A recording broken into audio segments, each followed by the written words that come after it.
of our lock-in tournament, we wanted to take a moment to acknowledge the people who have been impacted by the series of earthquakes that happened last week across Turkey, Syria, and its neighboring countries. With great sadness, we would also like to dedicate this moment to pay our respect to a member of the Riot Games community, Gazam Harmankaya, a professional Valorant player who sadly lost her life in the earthquakes. She was a trailblazer in women's esports in Turkey, playing for unknown pros in the Valorant Game Changers tournament, and was a valued and respected member of the esports community. Our condolences and thoughts are with her family and friends and others who are currently in mourning. If you want to help support the humanitarian efforts, scan the QR code on screen for more information. Riot Games is working alongside local and global charities through the Riot Social Impact Fund to raise money for disaster relief. Let's show the strength of the Valorant community when it's needed most. Thank you very much.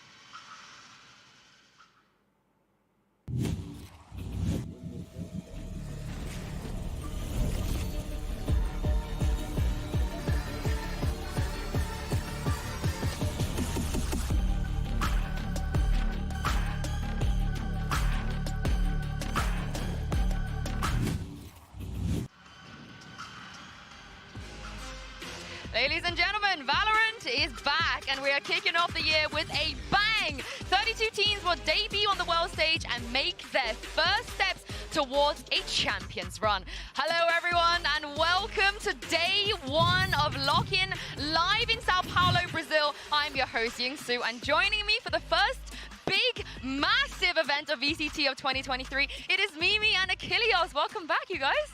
It's great to be here, always a pleasure. And happy to be here for the start of this epic tournament. 32 teams, it's gonna be wild. Start to the season, and also our first time in Brazil. Finally a chance for the Brazilian fans to see some international competition in their home country. This event is gonna be amazing. It is. We got a big event and a big desk as well. Very I feel like there's a lot of space we have. For activities.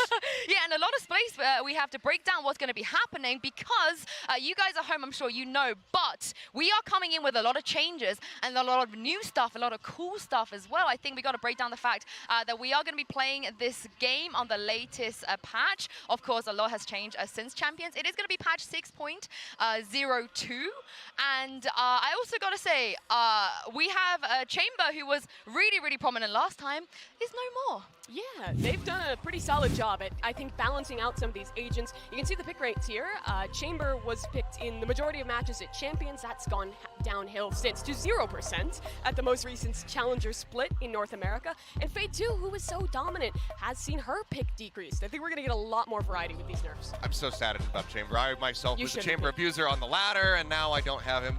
Look what they did to my boy. But it was definitely a necessary change. He was off the rails, out of control, way too strong. So it's good to see. I'm actually kind of expecting a lot of the Pacific teams, particularly the Korean ones, to potentially bring out a bit more Fade as we get deeper into this tournament. So we'll see if that does come true. Yeah, I also heard that Pansy and Hypok felt like they weren't casting enough overtimes, so Riot decided to bring Split back into the pool. And Seth, as you know, with Split, we might just be here in this tournament forever. We might be here in this tournament forever, but we also might have Zato winning it, because we've got Split back. I love this map. I think it's excellent to see it back into the pool. Out with a bind, in with a split, as they always say. I'm excited to see it. That is a saying that a lot of people say very often. For decades. But this map, a couple little changes, but generally it's going to be pretty similar. I think it's just consistent with other changes that have already been made to Valorant, where it's simplifying geometry, cutting down on some of those weird 50-50s. I'm hoping that it'll make the map a little more balanced, even if it does play similarly to so it's good to and see. I gotta say, my favorite map of this map pool is the new one, and it is Lotus. Mimi, what a beautiful map. Yeah, it is a stunning one, and this one is fun. We have a crazy new gimmick with the spinning doors. It's another 3-site map, and this is a map that we have not gotten to see really in top-tier professional Valorant yet. This will be the first player debuting this map, so I'm so excited. We also might have Zato winning. Yeah, I mean, you have all the Challenger leagues around the world basically playing on the older patch, still having Bind and Breeze in the pools. We haven't been able to see that new split at the top level. We haven't been able to see Lotus. They always have been really enjoying this when it does come up in my just ladder play. I love the 3-site maps, that and Haven, so I'm excited to see what the pros can do with it. And depends if what kind of pro you are. You might be a little bit happy or upset with the Stinger changes as well.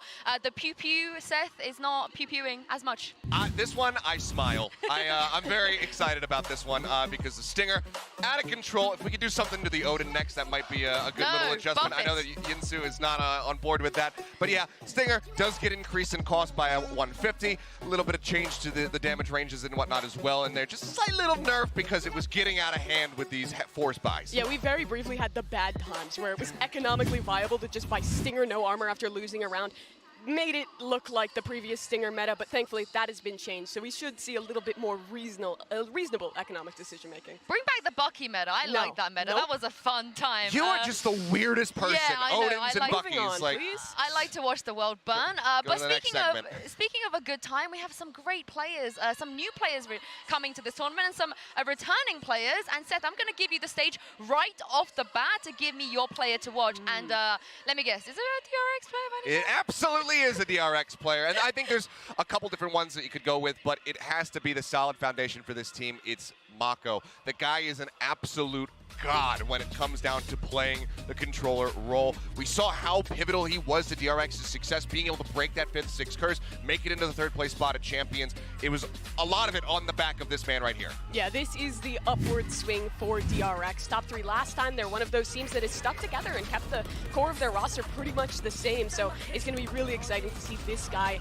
back in action. Obviously, so many highlight clips at Champions, so many impactful clutches that made that run possible. Yeah, like you both said, this is a team that hasn't had to really deal with the sort of new players coming in, get them to get more climatized, but there is a team that had to do that. But Mimi, I know your player to watch is from the World Champions of last year. Yeah, that it is. A man who is going to find himself at home here in Brazil, and that's no one but Aspas. This guy was insane in Champions last year, having such incredible impact to win Loud that tournament. He's one of the absolute best dive players, playing on the Jet, playing on the Raze, and now we're in a meta where Chamber is pretty much gone, and it's really going to emphasize those players that can be flexible and slot into different roles on that duelist side.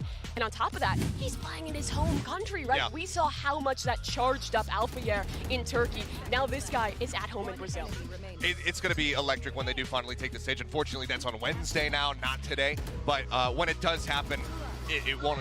The wait will have been worth it because the crowd is going to go absolutely crazy, and I'm hoping to see him go absolutely crazy as well in that lobby. Maybe not. You know, Genji's in there, so I'm a little bit torn, but we'll get to that later. I mean, can he do it back-to-back? That is the question here. But I want to throw out a name from the distance past, a name that we did not mention at all at an international event in 2022. But he lifted a trophy in 2021 because Nats is back. And I think this is one of the players that we're all very excited to see. He kind of pioneered the ratty plays, the Lurks, the Cypher, the Viper, everything. He's an icon at this stage. And do you guys think that he can keep that up? He can bring something new from the last time we saw him? It feels like the meta is right for him. With those chamber changes, a lot of players have been talking about how potent Killjoy and Cypher are in this meta. Those are the roles where this guy thrived. Now he's coming back in on a team that just looks absolutely filled with all-stars. It's been way too long. Yeah, I mean, this was a guy who crawled so Mako could walk, and now I think that he's back and he's ready to go into a full-blown sprint. So I'm really excited to see him on his return, and I hope that with this meta behind him as well, we get those crazy performances that broke the hearts of so many other fandoms out there because they were so dominant. I think it's going to happen. I feel like he's going to pull out something that we maybe haven't seen before, but we shall see. As you guys know, we are in Sao Paulo. It is a little bit hot here, but I think it's time to turn the heat up in overheating here.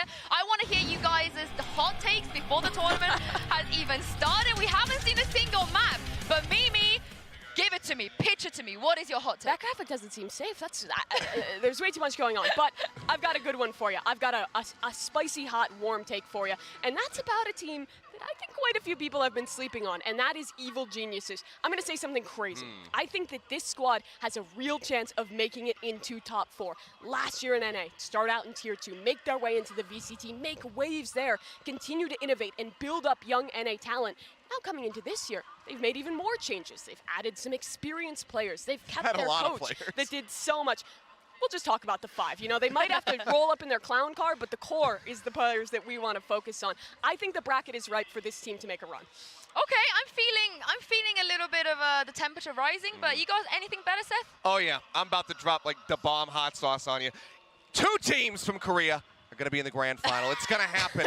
It's going to be DRX, and I don't know who the hell the other one's going to be. It's probably Gen.G, I guess, maybe T1. But it's going to happen. It happened in League of Legends. This is a Riot game, so it's destined to happen again here I don't know at if that's this how event. it works. That's exactly how it works. The script writers, they use the same ones for this tournament. See, take means League. it's something you believe, and I don't know if you even believe that. Oh, I I'm all do- in. I'm off the goop. I Mimi. do love, it's the first time you've been able to say that, because it's the first time we've had more than one Korean team at international tournament. Huzzah! But It's actually not true. We had this F4Q. Oh, true. Yeah, you're right about that. Well, this is not your typical VCT event with the restructure of the league. All of the new rosters, all of the teams are going to be here. We are here to showcase 32 teams from around the globe. Check out this video that breaks all of it down.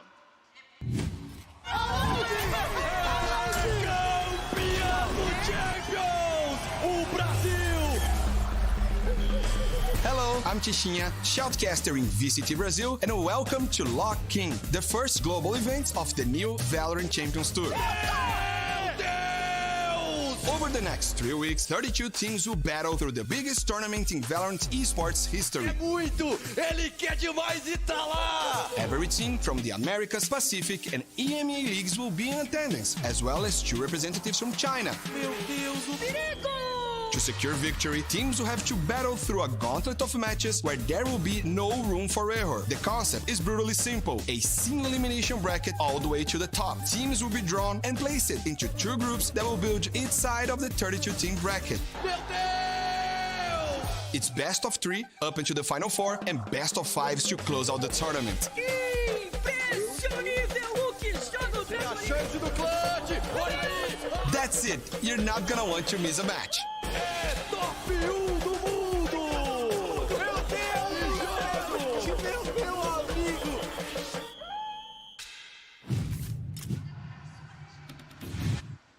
Well, as you guys just saw there, we're kicking off with the first half of our teams here, the Alpha stage, the Alpha bracket. Of course, it's single elimination, you guys, so anything can happen, and I feel a couple of upsets coming. Yeah, It's bound to happen. this is going to be a crazy one. You can see from our perfect circle here how this one is going to break down. Each of those arrows is a matchup that a team can win. It's single elim, you lose a BO3, you're out. You need a perfect run to win this event. That is so insanely difficult to do. Yeah, you got to work your way from the outside all the way into the bullseye, and whoever can do it, Godspeed to them, because this is going to be grueling, even for the best teams out there, the ones that we've seen dominate in the past. Anything can happen in this format. You can get upset, and if that happens, you're going home. I'm pretty sure the last time that we saw a team do a perfect run, and the only time we've seen it at an international event, was Sentinels at Reykjavik, and the game has changed a whole lot since Good then. long while ago. Yeah. I mean, they are on the other side of the bracket, so who knows? Who knows? Maybe we see them do it again. And speaking of the team that can do it again, this is it, guys. This is the part where we're going to get people on Twitter hella riled up, because I want to know who you think is going to take it all right now, right here, Seth. I'll start with you. You'll never guess what Yeah, he's gonna any pick. guesses? Do you want to just move on? DRX. I'm going with DRX, of course. They have only added 1 player. They got Foxy9. The guy is a just absolute dynamite player when it comes down to the duelist role. Otherwise, they keep the same 5 together. They haven't undergone any really big shuffles or anything. So I think that with that strong core, they could be able to take this. They should be able to take this. All right, I respect that. You stick into your craft, you'll get it right eventually. But I'm going to predict a team that I think has improved a lot during the offseason. That's 100 Thieves. They made a really solid run last year at Champions. In the offseason, they picked up Cryo, won that Red Bull event. I have a lot of faith in this team to do well, and I think the bracket looks right for them to maybe just win this one. Their bracket looks right for them? Yeah. Damn, Mimi, that's real faith. That is real faith. Now, I'm going to take a page out of Seth's book and just, like, keep going until I get it right. 4th time lucky. 4th time is the charm. It is Paper Regs, of course. Shout out to all you paper boys and paper girls at home. We know that they're going to take a trophy home this year, and I feel like it's going to be this one. And I know both of you are going to, like, heavily disagree with me, but you're going to look stupid when it happens. It could be anyone. It's single elimination. There's no way to know. Yeah, exactly, and it's probably going to be Paper Regs. But I'm anyway, a Pacific guy now, so if you want to go for a Pacific team, that's fine by me. okay, we got this. There we go. We got something going on. But you guys at home, actually, will also have a chance to vote in the poll for today. Who do you think is going to be winning, securing even, their regional extra spot at Masters Tokyo later this year? Tell us if it's Americas, Pacific, EMEA, or China in today's poll. Go and vote, and we're probably going to reveal the results in a bit. I actually don't know which way this is going to go this time around. It's tough. I think probably America's going to take the poll. It's America's because we have the NA fans and the Brazilian fans and the LATAM fans all combined into one mass now. EMEA was already together. Yeah, that is true. That is true. I feel like the Brazilian fans might push this over the edge. Yeah. I think you two might be right here. But I can't help but feel like, imagine if China could just do it here. They have cool. 2 teams. They only have 2. Everyone else has 10 teams in this tournament. It would be wild if I was wrong and it's actually 2 Chinese teams in the grand final instead of 2 Korean ones. But hey, I would welcome that reality. Open arms. Yeah. That'd be great. It is doable. It is doable. We're going to go to a quick break here, but when we come back, we're going to break down our first match of lock-in. It is NRG versus Koi. We'll see you in a bit.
Welcome back to day 1 of lock-in from Sao Paulo. It's time to talk about our kickoff match between Koi and NRG. Now, coming to this tournament, there's a lot of new things. We don't know what is going to happen. New meta, new teams, new maps, and so on. And Koi, Mimi, is one of those teams. We don't know what is going to happen with them. Yeah, there's a lot of questions around this team. They've been kind of built off of the core of what used to be Guild last year, taking the leadership of Coldamenta and their coach Barbar and adding in one of their young players in Trex. But everyone else on this roster we haven't seen in a while. A former world champion and a former world finalist in Starkzo and Shados, and a really young brand new player with Wolfen.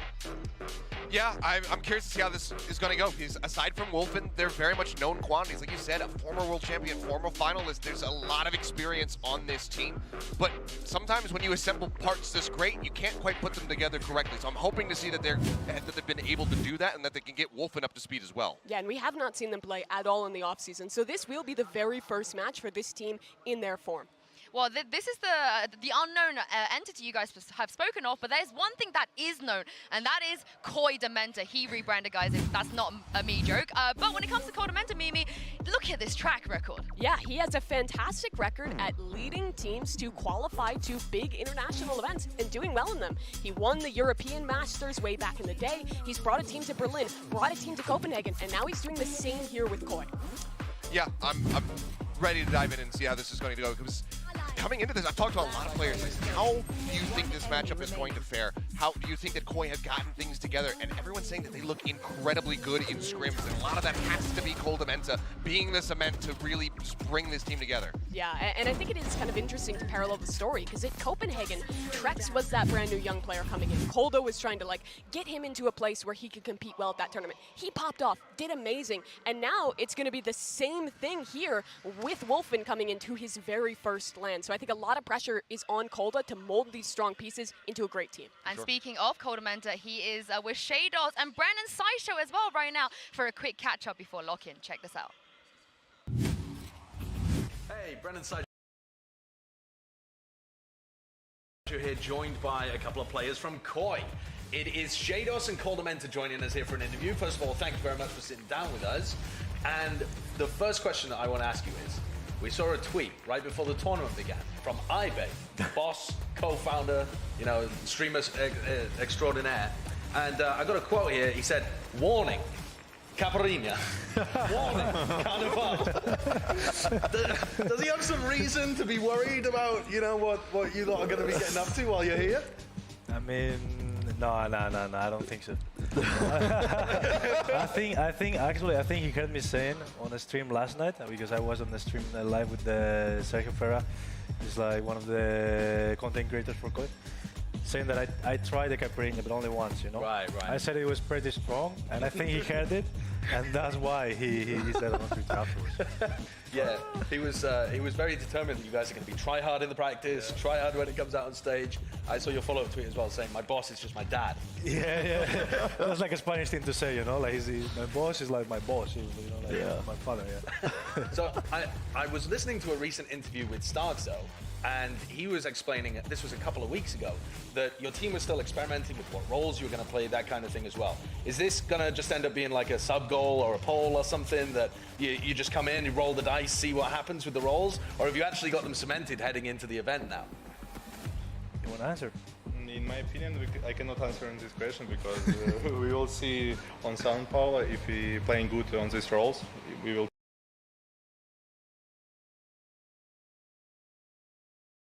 keep this. If not, we will change. So right. Because you do have a very flexible team as well. Almost every player on the team has played tons of different stuff. I mean, you yourself, Shadows, you played all sorts, from duelist to initiator and everything else. Yeah. I play on a lot of roles and I feel comfortable. Also, when Barber invited me in team, he said, "You will play on agent. Would you like?" So I like to play in this team and be part of it. Okay, so this is still just like a bit of an experimental period. You're using Brazil as the testing grounds, or you're just trying to hide stuff for your upcoming match? Well, I mean, since we only had 1 month, a couple of days apart from that, like, of practice, so it's kind of experimental, kind of already. I mean, let's say we already set some basics on certain maps, and others we're still experimenting. Okay, interesting. Shados, I wanted to talk to you as well, because it's been, I think, over a year since you played on the global stage at a big tournament. And now you're coming into this one, you know, it's the first time in a while, but it's also one of the biggest tournaments we've seen in Valorant, right? And the big difference is there's a big crowd behind us this time, right? When you guys won in 2020 in Berlin, it was a lot different. There was no crowd. How do you feel about that coming into lock-in? Do you feel like it's going to make a big difference for you? For me, I think it is not, because in previously game in CSGO I played with crowd in a couple tournaments, local tournaments, so I think it is fine for me. Nice, okay. I mean, you've got such a winning roster of players. You yourself, you won in Berlin, Coldamenta, you've won like the Masters EMEA way back when, and you know, the players on the team, you've all had various different parts of success. You've also been able to beat this NRG core whenever you've played against them, basically. So what's the secret? What's the key in your head, Coldamenta, as the IGL to winning this opening game? I mean, to be fair, this tournament, you know, like, no one really knows what the opponent is really going to show. So it's going to be harder, because one of our strengths, I could say, is analyzing opponents, you know, knowing how they play, and then from that, knowing how to adapt our style to theirs. So now might be different, but I heard they actually like have like kind of like the same style or something. So I think it's 50-50 at this point. Do you think it gives you a bit of an edge in the tournament, the fact that your roster's coming together, all different pieces, and you know, there's not much footage really for any sort of team? Do you feel like that gives you an advantage in the event? Probably. Yeah. But like, I mean, there is a core though, like Barbar, Coach, Drex, me, so it's kind of like same style, but like with some new stuff. So it's 50-50 as well. Okay, all right, well. Yeah, well, we've managed to get 0 secrets out of you. Still no idea what roles you're going to be playing, but I'm excited to watch the opening game. I think it's still going to be a blast, and you can keep your secrets close to your chest. Good luck in that game, and thank you for sitting down with us. Thank you so much. Thank you. Thanks. Oh, Josh and Brent, you tried your best. You tried your best. Now, I want to quickly address Shados real quick because I feel a little bit emotional. One of the Gambit boys returning to the stage. He was one of the most popular players, you know, not just in Europe, in the world as well. And Mimi, I know the roster, a lot of unknown, but he's won a trophy. Yeah, he has, and he was fantastic individually when he did that. It felt like they just kind of fell off the face of a cliff in 2022 during that mech era, but now a good portion of that roster is back in action. It's going to be really exciting. Yeah, I mean, again, it's just, we know what these players are capable of. Can it all come together? We didn't garner too much from the interview just because they're just being so tight-lipped about it, but we'll have to wait and see if they can put it up on stage. But for now, their opposition in NRG. Yeah, this is not the unknown anymore, Mimi. It's the return of Optic 2.0. Yes, that it is, but they've lost two players that I think a lot considered their two bets. No more Marv or Ye for this roster, and that's really where the questions start with NRG. It's tough. I mean, losing Ye in pretty much any capacity sounds like a terrible situation for the side of NRG, but getting Artis is about as close as a one-to-one replacement as you could possibly get. Artis was absolutely insane last year for FPX. His performances against some of the best teams in the world, he was always a constant, putting up aces, putting up some of the craziest clutches that we have ever seen in Valorant. So I still have to put a lot of stock in NRG because their firepower, while they are lacking Marv, they are lacking Ye, it's still so strong. Yeah, I mean, we have to talk about this comparison of Artis and Ye because FNS, in the press conference, he put a lot of that onto himself. He was like, we need to set Artis up, but in the end, Mimi, Ye, is he replaceable? I mean, Ye is irreplaceable, but when you can't replace something, you have to find the next best thing. You have to find something that can parallel that success.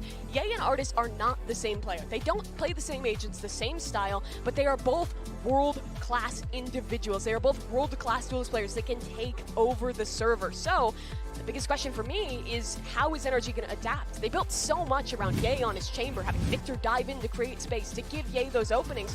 Whereas Artis, with his time on FPX, he was way more flexible. He played so many different roles, but was very, very adept at all of them. Yeah, I'm curious if he's going to have to maintain that, or if he is going to be slotted into, you know, basically a primary duelist position. Is he going to be running that? Do we get to see Victor shift his role, or is it going to be changed up? Is Artis going to continue to play a bit more flexibly and stray away from being the duelist, being the dive player? I'll have to just wait and see. Yeah, this team is no longer Optic. It has to be its new thing. And I think it's going to be a new kind of piece of proof for that core, for those leaders in Finesse and in Chet, that they can do it again. They were the best team of the pre-partnership era, and now they have to almost start over from not quite scratch, but just like a little pancake mix. I mean, if they can do it again, I think it really goes to how good the core of Crashy's Victor and Finesse really are. But before the break, we asked you guys at home which region you think will secure a spot at Masters Tokyo, an extra spot even, with a win here at the lock-in. And the results are in, and you guys picked, drum roll. Oh, it was Americas. So but just, wait, EMEA came third? Hey, look, we got a lot of countries now from Pacific that are joining in. There's a lot of fans out there from regions like Thailand, Malaysia, Indonesia, etc. So they're coming out, they're representing, that's good, but as we anticipated, the LATAM, the Brazilians, the Americas, it was just too much. That's kind of what's exciting for me about like this new league format in general, is that all of these teams, all these kind of regions that were so fractured before are now like very much together into like one set of teams to cheer for. So it's going to be really exciting to see that, especially with that big Pacific fan base. Yeah, I mean, shout out to the 1.8% of the people that voted China, because they're going to look really big-brained if it does happen. Do a poll on Weibo and see what the results look like. Yeah, it's going to be very, very different there.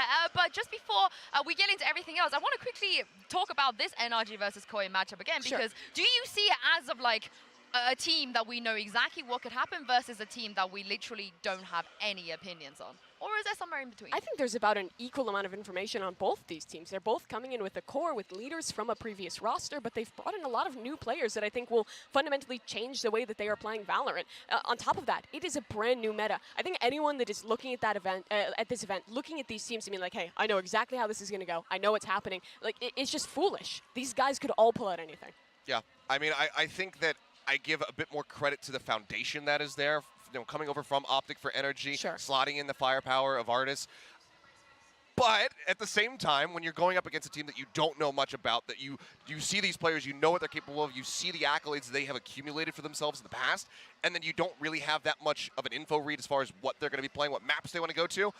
that can always catch you off guard, and that can be enough to lose a series. More importantly, though, will NRG be able to get over that European team curse? Now they yoinked a European player. I mean, there's a lot of curses working against them in this one. Not only with the European teams that they've very much struggled against, but also first matches. This is a team that tends to struggle early, and also a team that normally has to put a lot of prep in. They've talked about that. They have minimal information, and that kind of makes them nervous. Well, it's time to wrap this up. Of course, we have a massive game coming up for you guys. It is NRG versus Koi. It's going to be kicking off the first event of VCT 2023. Of course, the largest Valorant tournament we have ever had. This is single elimination, do or die, and only one team can make a perfect run.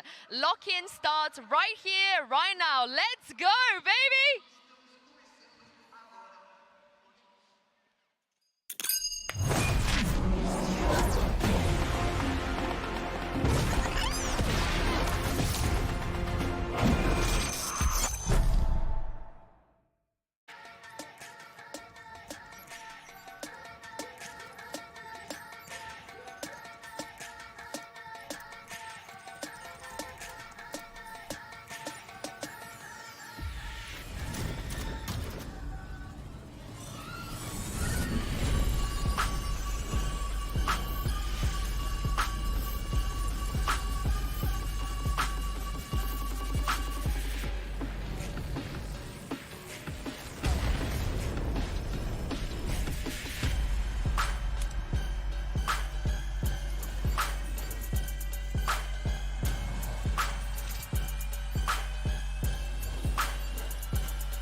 Salve, salve São Paulo! Bom dia, meus amigos! Hoje começa o Lock-in aqui em São Paulo.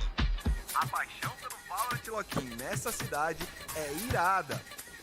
Eu acho que todos nós brasileiros temos uma boa reputação por sermos competitivos e apaixonados especialmente em esportes. Nós trazemos o mesmo espírito dos campos para os servers.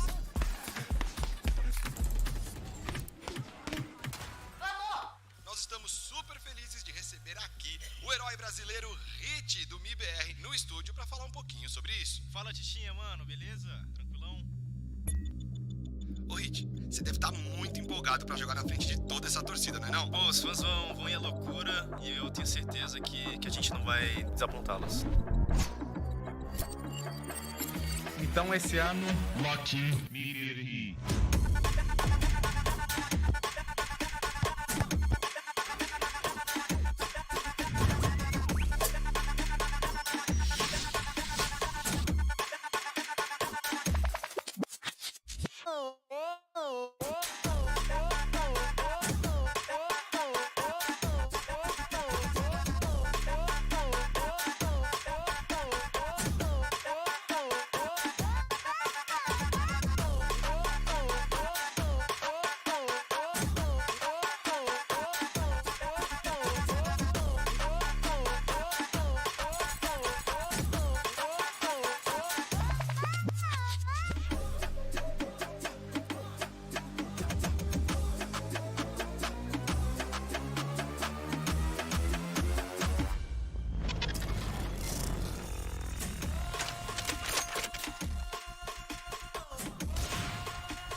seguida, nós teremos um competidor do Pacífico, o mestre do disfarce em pessoa. Vem cá. One, two, three. Yes, hello, it's me, it's Benkai. Hi, thanks for having me. I've got to ask you, any walkouts planned for this event? You're gonna have to watch to find out.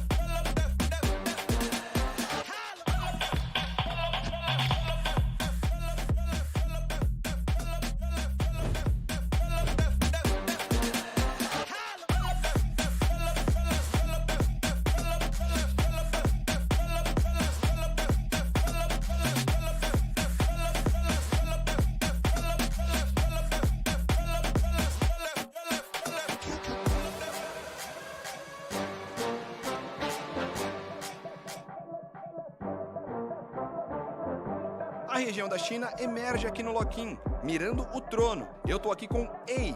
E aí, cara, como é que você se sente fazendo parte do VCT? 就直接我就说 Formula 这次是由贝尔来的，你们都小心一点吧。 A EMEA produziu nosso primeiro campeonato do VCT. Eles são uma região com um legado completo dentro dos esportes. E o meu próximo convidado está bem acostumado com isso. Starkso, so you came out on top in 2021. What do you want to say to your opponents, new and old? In 2022, I didn't do as good as I expected. So in 2023, I'm really happy to get my revenge with our team.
but 6 previous international land winners on that stage right now. They might be new teams, but we cannot understate the experience and the talent we have today, Mimi. And what's insane is that already one of these two teams will be going home. The format of this tournament is brutal. And for these two squads, neither of them has any tape on their opponent. Neither of them can really expect what they're about to face in that server.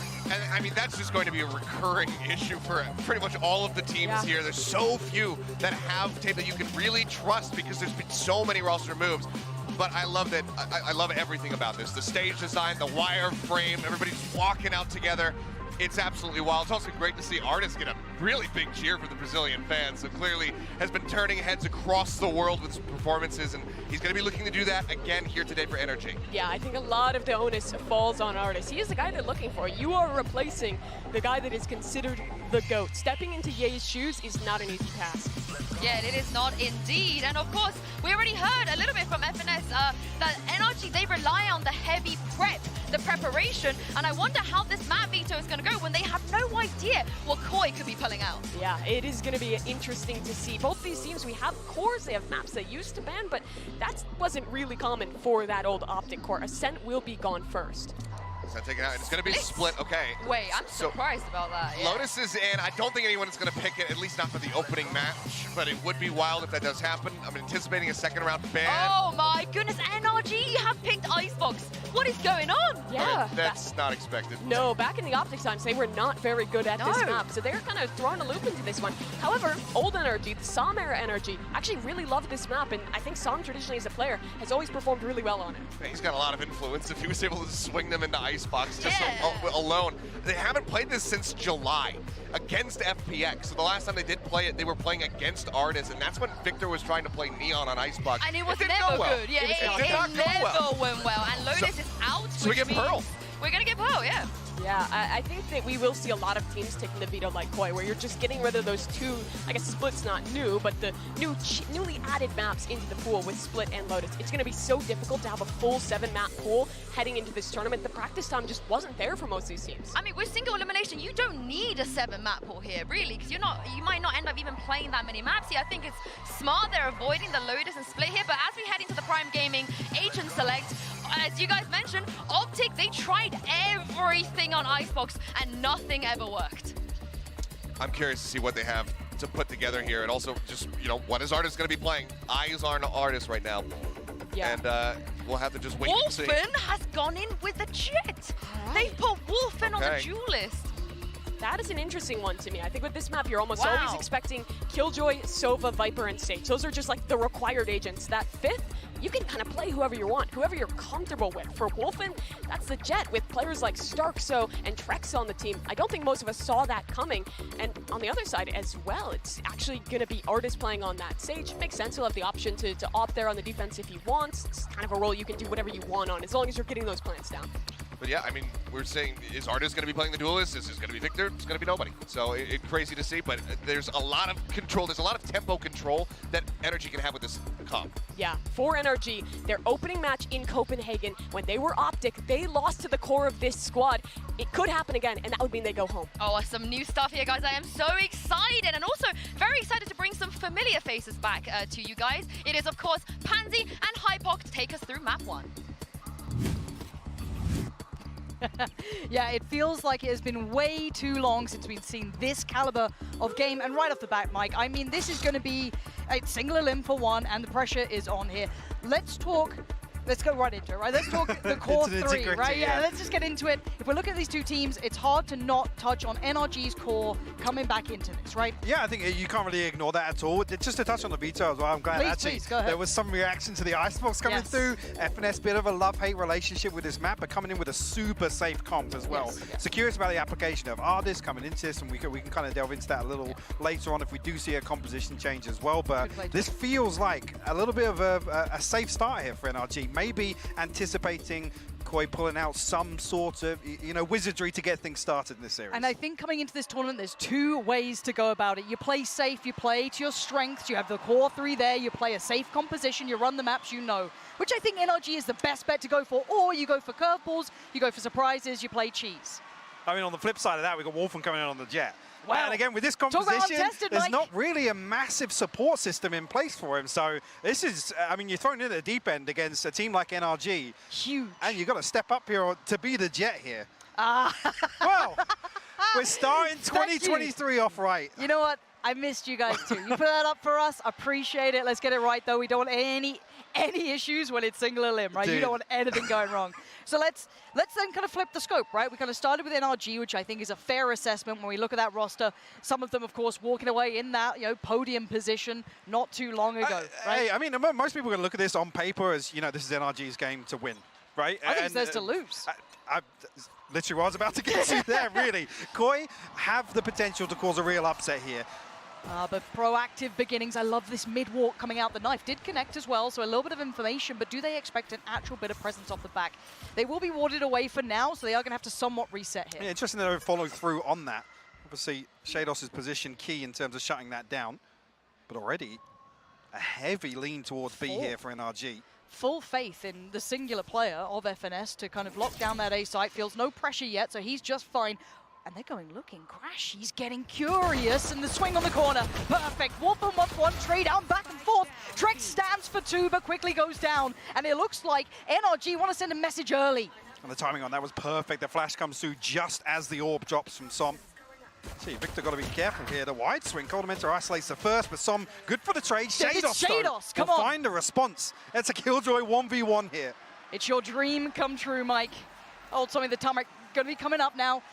Spike is safe to get back in hand. That's fine. 35 seconds. Going to secure the flank, make sure nothing's there. He has no idea where FNS is for now. So he's going to try and play it smart and play it safe, but a fight is inevitable. And the angle for FNS... How deep does he clear on site here, though? That's the question, isn't it? A quick glance, and the shot's good! Shados! A slap back to NRG. And a reminder that as much as, yes, the core of NRG has got champions, so does Koi. Yeah. A fantastic round from NRG. Honestly, the early exploration towards mid. They don't like overstep the mark there, but it's the timing for me. That poison orb up, just draining time, forcing Koi to sit there, really. And it would be a massive overextension to force their way past that. But immediately, as soon as that poison orb cooldown is coming in, there's three people to come through. Swing on the back of that flash, perfectly executed. But unfortunately, Koi good for the trades. Yeah, Trex was a bit of a superstar in that as well, kind of keeping them relevant in that fight that was happening on that 4-play stack towards B. So right back into the round, we're looking at the purchase coming out from NRG. It's very limited. So again, looking at the silver linings, we're looking at orbs, we're looking at any kills, anything they can build up into this. It won't be too much to write home about. And the stack slowly working its way back around towards this B site. So again, for Koi, keeping them cool. A player like Wolfen needs to get comfortable on the stage. We haven't seen much from him in the past to this caliber. This is going to be a very big game to start on, but he's surrounded by some very experienced players. A couple of Cobra frags here. That'll definitely be the start he'll be looking for, but Koi nice. once again looking to plant the seeds of emphasis towards the B site. Obviously with Sages on both sides of this map here. Nothing spotted out with the Aldrin here. I'm not sure actually if top site was spotted there. It was Crashies up there. The wall's going to go up. We're going to try and get a bit of a deeper plant here, but it's dealt with immediately. Yeah, very quickly now. Trex again, still going to be good for it, finding Crashies. Second bite of the cherry for the plant. That's going to go down uncontested. So safe plant here, and now into the post plant. A little bit of chip damage on Victor, but let's see if any damage could be found. There's no flank coming into place. Still going to have the turret keeping watch onto that, so no worries there. They just need to try and keep this one as safe as they can. Have the rifles. This shouldn't be a problem here, Mike. No, definitely not. Should be a comfortable cleanup as well. Shados to find three. Trex will find the final kill for the Prime Gaming Flawless here in round two. And coming to this round, whether or not Koi will try and throw something, a little bit of a pace change here. Try and enable Wolfen early on in this half, but the things I'm looking forward to really is how they're going to test this Killjoy setup on the side of NRG. Even though FNS is going to show a little bit of variety here. I'm considering the conditioning now, right? We've only seen these B hits coming through. Exactly, They've been relatively all in. There hasn't been that presence here. They did knife and they did walk mid, but they didn't explore beyond that. First buy round's too early to force the adjustment from Absolutely. NRG just yet. So. Absolutely. That will be in the back of their mind, though, I'm certain. And let's see what Wolfen can get up to here. Proactive beginnings and a quick Turret start. dealt with immediately. That's literally big tick in the box for me at the start of this round. Flash does actually catch Ardis, but look how aggressive this is. Looking to flash all the way into spawn here outside B. On the back of that information, Ardis will throw the wall up. Yeah, talk about trying to bring Ardis into play. That is something I want to keep my eye on, is how well do they make this man work. As I said, still sticking around here, not going to back away from this. He does have Victor not far behind. He's actually got the rotate coming through from Crashies as well. These two are rabid in approach. They desperately... Chomping at the bit. There's three people here for NRG. They're willing to brawl. This is ridiculous, considering 0-2 down in this. Not a terrible start, but, you know, still willing to battle this out. and they did great chip damage on towards Cold Mentor, so that could be something to note in the future. But again, you still have Sage there, so should be brought back up nice and quick. But Artist gets punished by Wolf and exploring on his own. No utility to attempt a motion, but it's Victor to quickly quell that. Falling away towards the site, but Koi want in. Unfortunately, 26 HP on Victor, nearly caught off guard there. NRG have to try and find a response to this. Actually, the wall comes up. Nobody's swinging on the back of it, but actually, the lockdown invested here will clear some space, but Snowman's still playable here for NRG. Should at least guarantee the plant, though. Oh, Stuxo's in trouble. Needs to be really careful about this. They're taking a fair amount of chip damage for themselves, but should have enough time off the back of the KJ ult to at least get the plant down. But how safe are they on the fallback? Actually made it safely into post-plant too. Yeah, very surprising. No snake bites available, and I don't think actually any nano swarms on this, so it's going to be a dry post-plant here for Around Koi. the world. Keep your eyes on, who is it? Starkso going walkabouts. He's going late flank through middle. Hasn't been noted. Victor just gave it up. He spotted him. Victor is in so much danger. Now there's a problem, though, because they've got their mind split in two places, and Trek starts farming. 3 huge kills, and NRG left in tatters. Victor's eyes turn towards middle, and it's all but a ruse. It's all but a distraction. The time is just singing him the way out of this round. Golden Mentor to close, and Koi off to the perfect start, 3-0. Big conversion here for Koi in round 3, and again, this is on the back of NRG looking to really flex out on B main. Get like aggressive. hyper aggressive against 3 Spectres. Again, Koi weren't even really happy to entertain it at first, but they waited out that wave of utility as Wolfen to actually find the opener onto Ardis. Beautiful round from Koi. And this is the thing with Cold Mentor. He's not afraid to let that clock burn, let it go all the way down, force so much utility out. We saw that time and time again from him last year. And how many times have I talked about Cold Mentor as a kingmaker, right? He knows how to make his players work for him. We're seeing it with Trex early on. Wolfen want to see how he warms into this, and we're finally seeing a little bit of a look towards the A site here. So again, the purchase from NRG is poor, so it's not going to be one of those rounds that we're going to be writing home about if all goes to plan. But it's the first time Koi's starting to explore the map this time. The scope in the hands of Som. We left to anchor towards Snowman, but 3 pistols to deal with here. Oh, actually, Shadows just staring on Victor here, and actually, Victor looking to get aggressive, nearly catching one. Yeah, but the pressure's coming now. Shadows cracks open towards Crashies too. Potential of a flank, but not going to be explored. And they're on towards the site, already clearing towards 410. Darkso towards Ardis. It's clean so far. Nice. No trades coming back in. You can see FS trying to find that space. Denied quickly. Koi, super diligent. Super clean, super diligent, and a Prime Gaming flawless here, Mike. A second. Now, and we're in round 5, or coming into round 5 now. Now, it's early days still. When do they hit the button for a timeout for me if you are NRG? Because you don't want this to spiral. You've got another bite here with a full purchase. Maybe run this one, but surely that consideration will be here soon. It's definitely after this buy round for me. Yeah. But if we do see any sort of adaptation come through. But Koi definitely in the driving seat in terms of the pacing here, in terms of the control. Absolutely. NRG just about coming up towards this first ult cycle. I mean, 2 is the most kills here on the board for NRG. Again, early dealing with the turret once again, creating a gap, forcing this rotation out.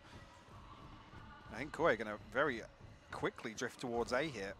And last time around they did this, they did eventually kind of explore that B side, that late lurk through middle. They kind of... I think this is what previously prompted that aggression towards B main for NRG. So again, a different look from NRG this time, but also a different response from Koi. And look at Wolfen. I think you're absolutely on the money with that consideration. He's already sat back there making sure that doesn't happen. So they are trying to find information here. But again, a new look from Koi, going to go towards the A site. So a little bit of a switch up, but no pace behind this. Maybe waiting to see if that flex does come through. We'll see. Crashes should have his recon back online now. Yeah, and he's actually just sent it out immediately. Now, if that pings nothing, which actually looks like everybody from Koi has avoided that. Do they rotate? Do they sit deeper? What? I'm looking at FNS trying to find a bit of information as well. I think this is going to be quite telling.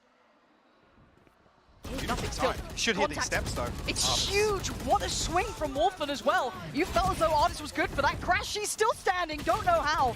The absolute flood of utility on the side is going to put him right under pressure. The flank is on though. Koi not feeling comfortable just yet. They want another pick, but you can see them halting for a second, pausing for composure. See if there's any oversteps, and no one is so far. They've got bodies on the line here to try and defend. That's the Owl Drone. Late investment here. How is Crashies alive? Utility to clear Crashies. 10 seconds. They've got to make a move towards the site. And Summer Vector saving NRG in this. Whew. Yeah, a little frantic there on the defense and on the attack as well, but I think just an inability to follow up on that first kill to Ardis. Crashy's just tucked in for so long. I think initially a slow orb sent his way, but after that, a snake bite to follow up, it seemed a little hesitant on the side of Koi when they actually had the upper hand there. As soon as Ardis falls, he's invested the wall. Just follow through on that. Yeah, credit to Crashies for playing his life so well, but you're absolutely right. There wasn't as much kind of pressure right towards him. Yes, I guess the flank did come in roughly around that time, so a little bit of a stress across the board. But 4-1, we finally have NRG fighting back into this. Let's see what the new look coming out from the attacking side of Koi is going to be this time. And Crashies and Victor, Ultimates online. Sol and Ardis just one away from the Res and the Viper's Pit. Blade Storm available here for Wolfen. Actually, Stars are going to get his res online as well. Spread pretty thin once again for Koi in the early round. No exploration from NRG either. Crashy's looking a little bored there. Hands off the keyboard. Just jump spotting Boiler right now. In the second leg, really, we've seen Wolfen deal with that turret early on a couple of times, but there hasn't been a single round when this alarm bot's been pressured yet.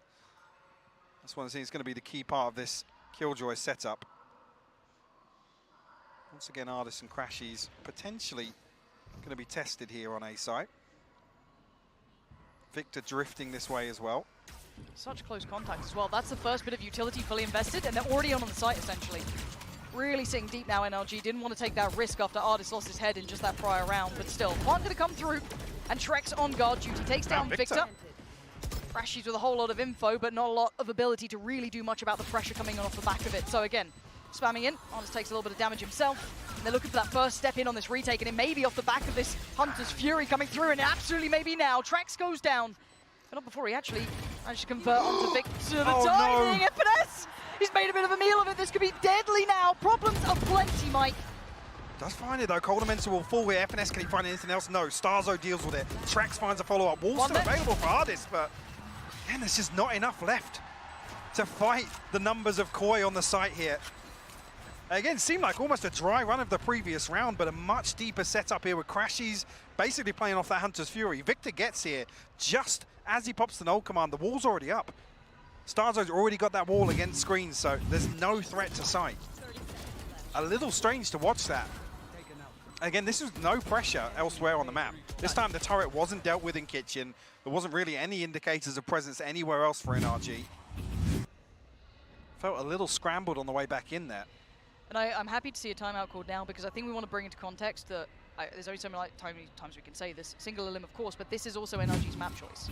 So if you're looking at it this way, I was really looking at kind of Koi coming in, looking really well drilled, looking like got a really good game plan into this. Maybe not completely anti-stratting, because you simply can't do that these days, at least yet. But again, nice game plan on approach. NRG are yet to really find that answer, to really find the information early on, or pressure anything as to what's going on. Yeah, it's the point where we come back to that, and again, kind of weak way to look at it, but it's at face value, right? This core for NRG, and again, whether we're going to make another argument about the comp or what, whether or not, I don't know, for me, the support system here, you can put Ardis on anything really and it'll deliver. Yes. But for me, it needs to be Victor and Crashies to step up in some of these rounds, and early on we saw them kind of posturing up, looking hyper aggressive in that anti-eco actually. When there's 3 Spectres on the board, happy to brawl on B main, but outside that, whether or not it's just how delicate the economy's been, they haven't felt comfortable to do that. Koi aren't really making any secrets about what's going on in the early round, right? It's a couple of times now Wolfen's dashed up onto top tube, dealt with the turret, immediately peeled back to a default, and just kind of slowly drift towards A. If that continues, I want to see NRG take the initiative, but it's difficult when you don't have the weapons to back that up. Yeah, it's just, buy round. And without a duelist as well. Exactly. A duelist is the one that really they should be looking to enable in those sort of rounds. And as much as, yes, you can prop up certain players to play like it, the agent not there, going to be difficult. Trying to play bodyguard here for Victor. Does, I think, yeah, he did indeed get the orb, so that's fine. FNS could be next on the chopping block, and he is Koi quick with it. Really clean work. I think this is a lot of credit going to Coldamentor in my mind. Again, you've got a lot of untested talent, some talent who've been off almost for a year. You've got a lot of different factors to work into effect here, but he's doing incredibly well with this roster so far. Crashies and Som, again, looking for maybe some sort of chip damage, some sort of exits here, any sort of damage they can achieve. That'll do. I'm going to take down one, but anything more starts to get almost impossible. The opening to some of these anti-eco rounds from Koi have just been absolute perfection. There's been no real risk. always stacked up in numbers, and Wolfen's been good for it so far, honestly. Yeah, solid. They're building up a bit of a bankroll now as well. I think that's going to be even worse with 4 surviving here for Koi. They're sat very comfortably. And you look at NRG, it's odds and ends left behind this. Viper Spit, Rez, lockdown to play with here, but again, I'm just not seeing the numbers on the side of NRG to really feel confident about the home stretch of this half. No, and it could turn on this round. This is what it kind of is a pivot point in the game for me, or at least in this half. It does seem as though we're going to see a similar start as well. Eyes towards what Wolfen does here. Does he get checked on this? Does he not? Similar scenes. No turret this time. So again, this could be relatively telling as well that there is an adjustment, but Wolfen big pick. Victor goes down, he gets a back away, and there's no trade, there is no threat. I love the reaction here. It's such a big indicator that the turret's not there. There's some kind of adjustment on the side of NRG. What's been exactly what's happening differently here. Beautiful opener from Wolfen once again. It's really nice to see. Again, young player, good decision making coming in here. First on the big stages like this. That's lovely. Doesn't have to get too flashy with it, can just do his role. And we've got that slow lean actually towards B, but we do still see Viper Spit in play. Still got a drone, still got the recon to deal with. Some should they force in. Res up. There's Shados on guard duty. Trex quickly handling business, and Artis even gets tagged in this. So they've lost even more. Yes, Coldamenta goes down, but still, it's just FNS, Som, and Artis to try and quickly get back towards the A site. All drawn towards B, all drawn towards mid, and a quick read and a correct decision from Koi to instantly go towards A. Yeah, beautiful, beautiful decision making. A very safe plant as well with no pressure coming back through on site. FNS actually going to invest the lockdown here with the Hunter's Fury being burnt up from Trex. We'll see really what it buys. Again, when they're not behind screens, it only really gives them access towards the orb. You can see where it cuts off here. And it's a safe plant. Okay, what's the plan here? Oh, this could be nice. Gives him a bit of cover. That's the only issue, though. Has to back away 18 HP, and he's lost all the bodies in the meantime. All alone, barely breathing. Artis would have to work miracles, and there are no miracles here for NRG. Koi is 7-1 up. Let's pump the brakes here, Mike. Let's take a step back, right? As this tournament is going to be one of those that could be completely out of expectation. Very hard to consider who does deep runs, who's going where. But we have to give credit at 7-1 that Koi have come in looking dangerous, Mike. Absolutely, and NRG making a few decisions that just feel a little flustered. I mean, the res there, even if the Hunter's Fury wasn't a factor, right? This res is towards the bottom end of tube, with no wall invested towards mid. I didn't actually see on the minimap if anybody had probed it anywhere else to kind of ensure that, but it's immediately punished. I mean, Artis gets tagged as well, obviously got the heal behind that, but like I said, it's not often last year we'd ever talk about NRG, well, previously FNS, making these kind of desperation calls. No, but I think this also then spins back, considering we are seeing a bit of a force-up. Actually, Som going to connect one, so that's actually quite important. First time we're seeing Wolfen found without any trade or anything back. Maybe could do a bit more with this, but I think this arcs back to this is potentially NRG's game to lose to an extent. A lot more pressure, a lot more eyes on them. Koi, I think if you're part of the EMEA scene, you watch these teams, you'll be very aware of who some of these players are, but the tag actually comes through. Not bad, he's putting in work, he's trying. But again, this is huge pressure on NRG, and Koi gets to come in and even determine the pace on the attacking side is very valuable in this. Yeah, big progress towards A here as well. Victor digging pretty deep here with Wolfen falling. Again, no progress through mid, actually. Crashy's going to opt to rotate towards orange here. How much longer can he actually, last? as I say that, yeah, Victor actually caught with the stinger out in the open. So much put towards just clearing him out of this. Actually, FNS! Great little available angle that all have come into play, and again, just putting bodies on the line here. Koi has once again won out the fight. Yes, it's sloppy, but it now probably 8-1. It's not the end of the world unless Victor can work out some sort of magic here. Well, he did get tagged up and noted by Trex as well, so down to 67 HP. Flashes to work with. The alarm bot will reveal his position. Gonna need a miracle to get this one done. Still a drone to buy time as well. Shados working with it too. Beautiful. Two still alive. Trex, Shados move forward. Money's not an issue. Rounds aren't an issue. Koi are comfortable on the stage. Yeah. I mean, cool round 10, the nail in the coffin, honestly. With this bankroll that's built up here, Koi systematically working through these ultimates as well. NRG, couple away. Crashes two off the Hunter's Fury once again. Victor, one off the null command.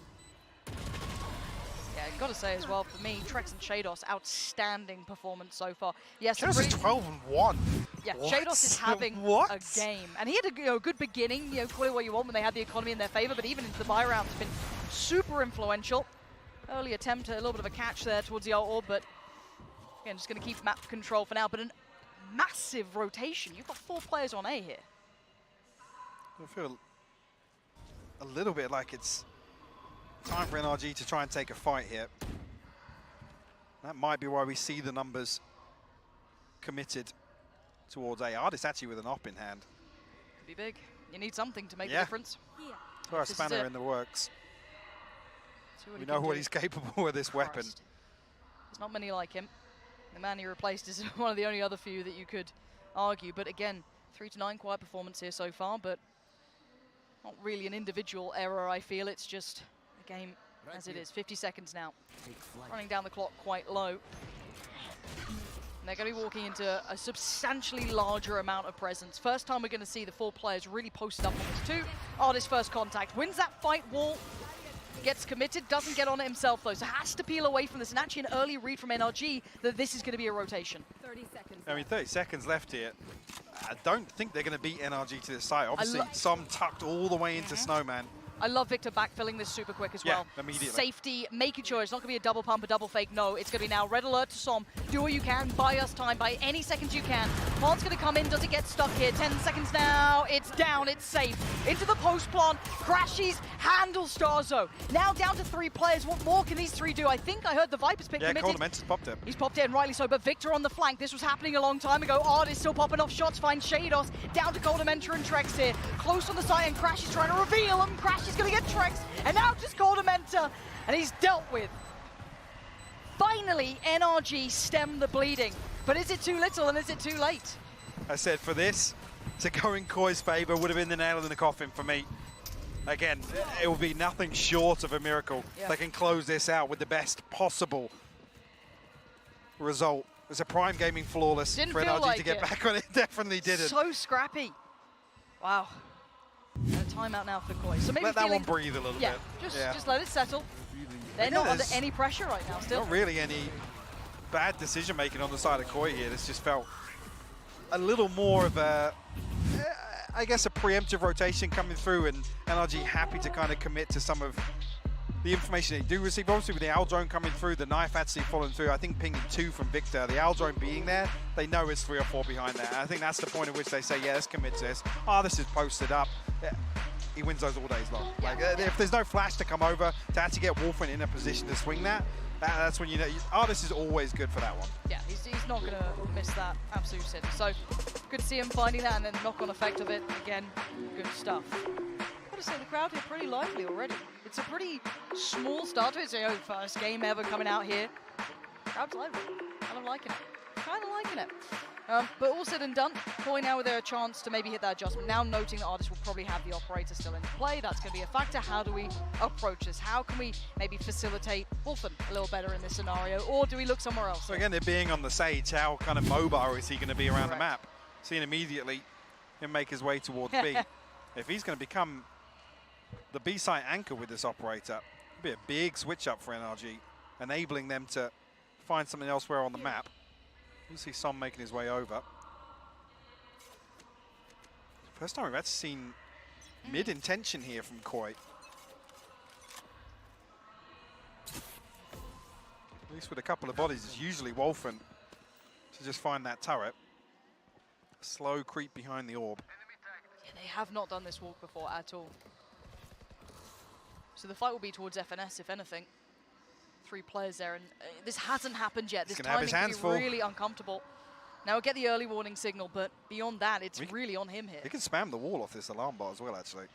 You can see the nano swarm on the other side of it. They've got to be asking questions.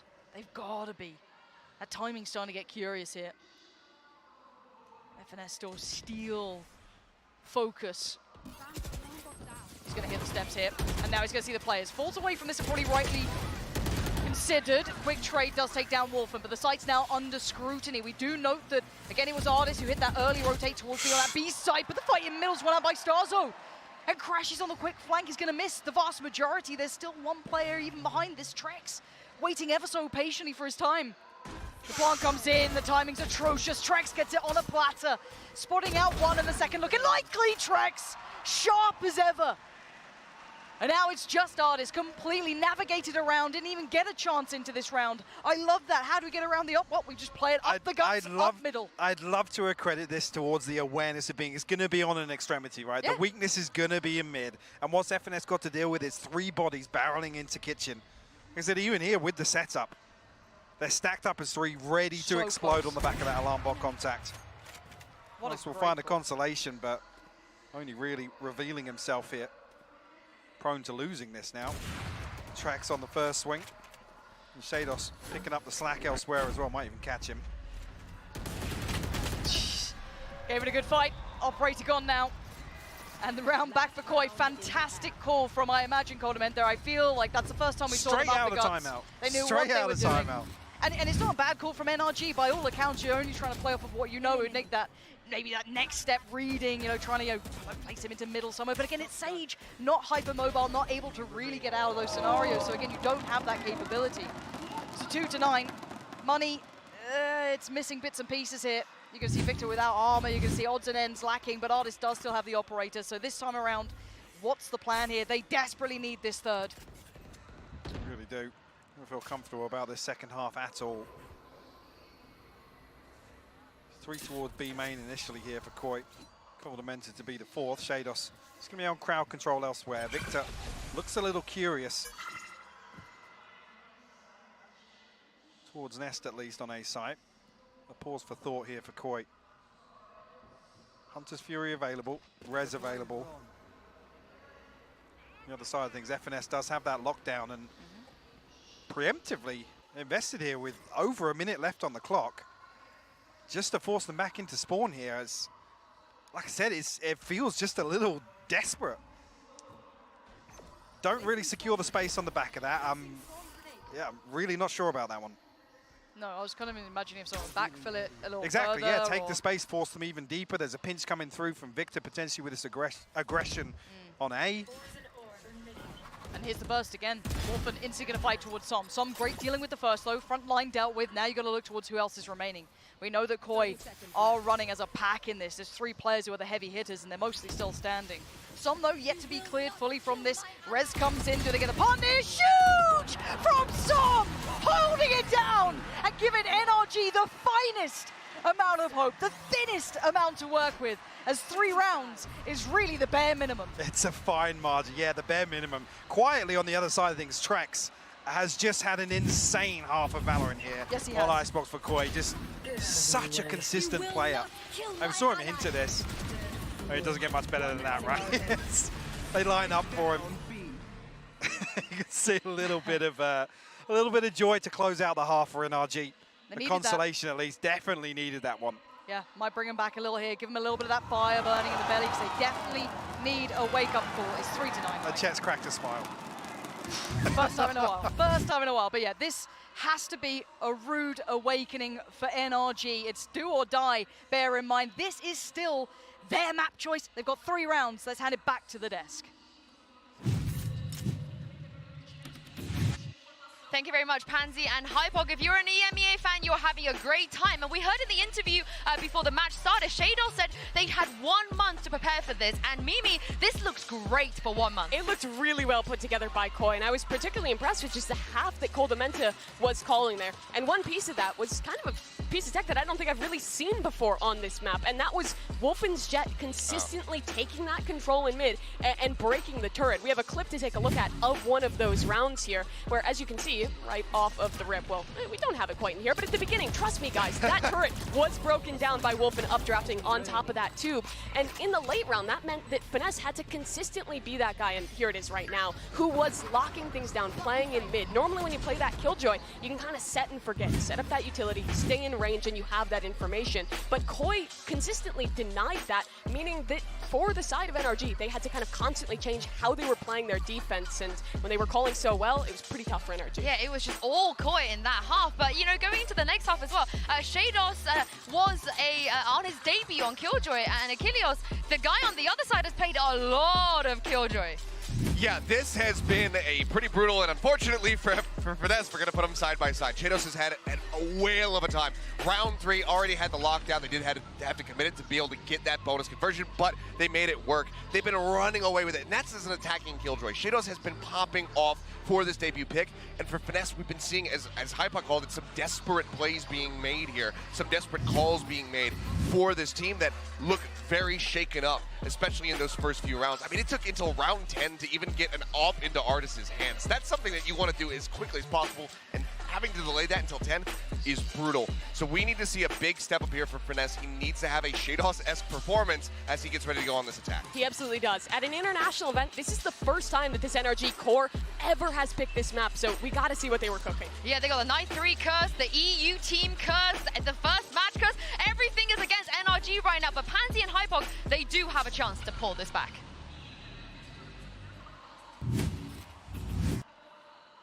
You're absolutely right, Yinzu. There's every opportunity here, but we did say this is the bare minimum. We said 3 is really the buffer you're going to need. We have to put into context, you still have Trex having a very big game and Shados to boot. Well, this is the thing as well. Yes, there's no comfort in the scoreline, right? No. But there's also not a lot of comfort coming out of that half either. In terms of individual performances, it's never nice to drill down to that sort of level. When we're looking at the numbers, thank God Som closes out that half in the way that he did. So there's a couple of times there were fumbles left, right, and center for NRG. That has to be cleaned up here for the second half. And if I'm Koi, I'm testing them. I'm going right back into the thick of it. And well, for starters, they are getting dealt with. Good 4 mids. Yeah, they're very aware that this confidence could be happening, and it is. So Starzo going to back away here. I see them willing to fight on this, spotting them crossing towards the A site though. So already going to have at least 2 bodies here. We're going to see a little bit of the setup in play. FNS though, trying to lead by example at this point here. Early intention showed here as well for Wolfen. Happy to take these opening engagements, and Koi happy to build around him. Get the clean plant here, and still 5 standing here for NRG. It's a numbers advantage. Koi have to get something done on this retake. Wall going to burn up a lot of time here as well, Lauren. I don't see a comfy way back in at all. They already have to back away from this. There's no step to it. There's still so many bodies on the site. 5 still standing for NRG. The wall's only just coming down now, and there's only 1 chunk removed. Okay, Shados though does connect quite quickly. Good information on the second, but not going to follow up. It's Som dealing with it at the back of the site. Artist still standing, and NRG locking this down. They need this one to work out for them, and Trex cannot do enough. 3 alive for NRG, and the first in the second half. A great response from NRG as well. As soon as Wolfen falls, they drift back. They're happy to try and fight the remnants of that early attempt from Koi and slot themselves right onto A site. Like I said, that wall just bought so much time. Really nice. Felt like a good 15, 20 seconds until finally a chunk was removed. I'd love to see that. And it is going to be a process here, because we can't really, when we look at NRG, you don't have that icebox knowledge to depend upon when you come to that core 3, even to an extent. You know, you wonder what they're going to look like on this, and again, get to at least determine the pace this time. But Koi still looking to test the waters, and why not? They are onto the classics, the frenzy, and just a touch of utility around it, but not a great deal. Just testing the waters, and Som on the case. I'm so happy with Wolfen though, and this is in a comp that doesn't actually have a flash, right? There's no stun, there's no flash. It's only really Trex's utility to really support him, but in my eyes, he's absolutely delivered so far. Let's see what he can get done in the second half as well. Early intention shown from Koi once again with that tube walk. The dart goes through. Actually, on the back of that, so proactive. They're coming back. They're clearing this space outside A site, and this is on a round with just classics to work with. And here we go. There's going to be the spot. Crashies notes at least 1, potentially 2 now. So they should be very aware that there's now going to be further presence. A little messy in the end. Not what you want, but they should be fine now. Going to lose out on Victor, but I doubt Trex will get anything. Yeah, so comfy, 4 alive, aren't coming in. NRG building back into this game. Yeah, and they come into the next round as well. I have to see exactly how it lands, but with a Vandal to work with in the hands of Ardis. That Bulldog for Som. See actually what's going to round this purchase out. Crashy's 1 away from the Hunter's Fury. The potential to get that online in this round. Koi definitely with the upper hand here. But the big question arises now. How many different looks will we see from this proactivity on the side of Koi? Again, you got to credit the protocols once again for Coldamenta there. So proactive to clear through A side. They don't want NRG to get away with any free space. So if we see that continue into the buy rounds now. Now, no walk down tube here. It's 3 towards A site instead, Lauren. Yeah, and got to say, Shados is in a world of danger. Hyper isolated. Even the rotation through mid can be noted, can be seen, can be punished. I don't know how much he can do on his own here. Starzo's behind this turret as well, so FNS deals with it. He should be able to lock down at least one side. Either the kitchen rotate or under tube at least. Yeah, this... I mean, if Shadows lives, then yeah, sure, but... Didn't love this, if I'm honest. That put... No second swing. I mean, Starzo's trying to follow off the drone. Som's going to find another kill onto Coldamente here. Nicely played round so far by NRG, but it is been left on a platter here. Shados, Wolfen, and Trex trying to navigate a way through, and Som can play that back line. Ardis yet to be checked on, does do well. Finds Wolfen, extends a little bit of play here.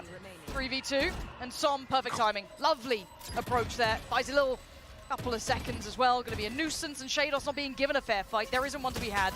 Turns the flash, but he can't turn this round any other way, and I didn't love what they were doing. There was a little bit of a heavy investment towards the ace site, but again, there was no fallback plan. I mean, I love it from FNS. Yeah, they're showing tube presence. I'm going to walk tube this round. And like I said, it's the fact that Starzo's behind that turret, the other side of it, that just makes it so uneasy for Shados. You can kind of trade that off if they get deep mid control, they get deep A site control somewhere else. But as soon as you get stuck behind that turret, Shados is left in a world of hurt. And there's no, I mean, what can he do there? Pop off, find 3 kills? That's the only solution to that. Yeah, it's I don't know if there was maybe not a misread, but maybe a gamble towards it, maybe testing things out, I don't know. But again, it's put them in a position where they are back down to the pistols here, so this will build, again, an opportunity for NRG to close the gap, and they're still stuck on 9 for Koi. NRG just building that confidence as well, trying to feel out the game, warm into this a little bit. They certainly need a bit of that. Maybe some Eco Cobra frags for Ardis can help the matter too. Momentum should get spotted here, yeah. Noted at least from Ardis. I think actually noted the second player as well. Starzo unnoted as of yet. The spike not committed. A little bit of a poke here from NRG, and they do have the space to rotate. Already though, Koi. They have a read on this as well. Only really the frenzy in the hands of Shados to work with.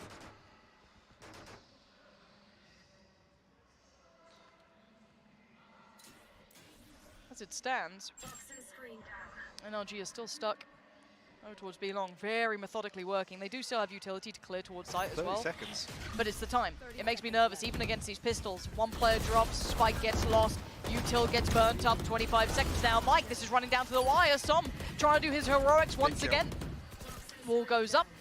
18 seconds. I'm still waiting for that plant to come in if it's safe. It is for now. Victor and Som on the case.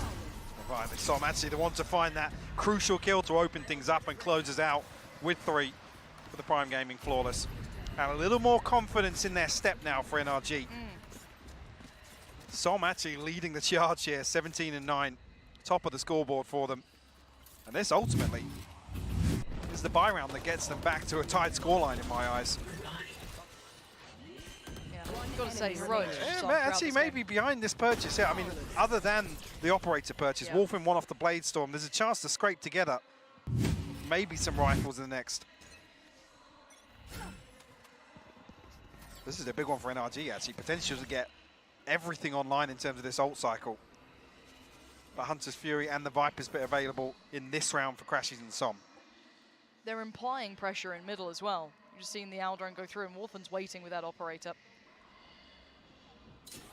One of the young guns to watch if you are keeping track of EMEA. Didn't expect to really see him here, but let's see how he does with operator now in hand. It's a big jump to come here to this stage, and I mean, I've already said it delivered in my eyes in that first half. Yeah, very much like a technical player so far. He's not, as I said, not going to be your highlight player. He's not going to be sitting there top of the scoreboard, but he's certainly doing the damage. Lovely work. Big connection towards Victor. That's now a little bit of a problem. You're going to isolate FNS if he tries to stick around here. He can't do much more. It's down to the 3 there, hitting towards the site. Crashies and Ardis, though, look at them. To find Starzo, trying to navigate around, potentially. Starzo yet to get checked on, and Trex has found Crashies. This is a bit bizarre to me, and Starzo can just back away here, gets away with his life. No success being found. FNS, yes, has gone deep towards A, but to what value? There's still utility in play here. Just now dealing with the turret. The alarm bot's still there, so Shadow's going to know nobody's followed through on that. How much can this one man do?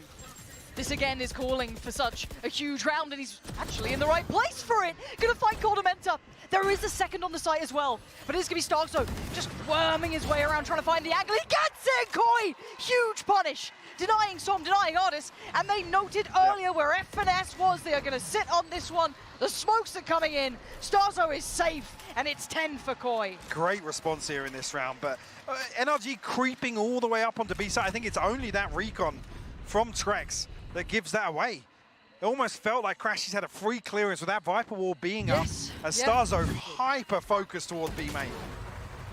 Got away with murder there, I gotta say it. Again, I'm not sure actually who was in a position to deal with that that dart. I love seeing Bar Cam again, by the way. It's like, I miss Bar Cam.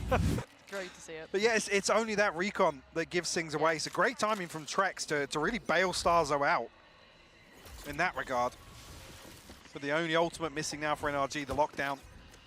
So a decent financial position behind this, and looks as if they might try and commit behind this null command. Shados here, so most of his utility will be rendered useless. Should be a clean plant here. Oh. Viper's Pit gonna go up now.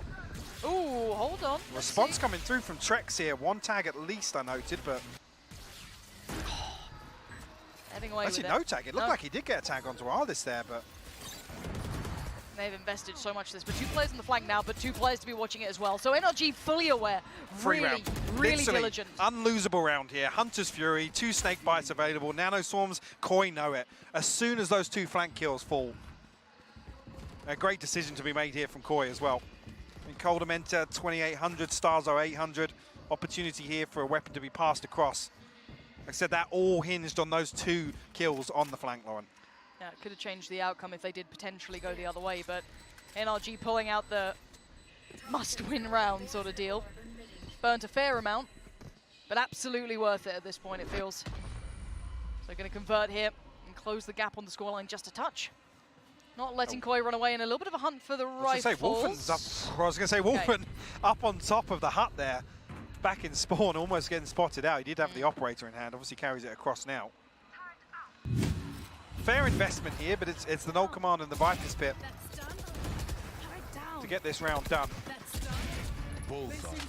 Great awareness for FNS and Crashies just to be double stacked up here to secure that. Just knowing where that weakness would be, because you've invested so much on it. What the win condition is. Yeah, exactly. The win condition is the post plant there. Beautiful, beautifully done. We go back in though. And again, Koi's money will be brought into question. They are starting to dip a little lower into the funds, and the scoreline's getting a bit closer here. Slowly, NRG waking up in this game. And Trex willing to scrap on this. Does need to back away. He had the support there as well. Wolfen getting a little bit of play into this. Timing not there this time, and NRG quick to it. They are not resting for a second. Victor, fast as anything. You'd think he's on Neon if you blinked and missed it. But it's Wolfen in the back lines. They've had to relinquish the site control. But I am looking at one going walkabouts here. Trex is still on the site. Finally found by Crashies for the spike yet to be planted. But NRG are winning the fight, so they desperately needed. Now, this is the sort of round they're known for. Completely disrupting the rhythm, the tempo, the expectations of some of these rounds. And Koi just left scratching their heads, honestly. Massively overstepping the mark. You don't ever expect anybody on the back of that initial contact.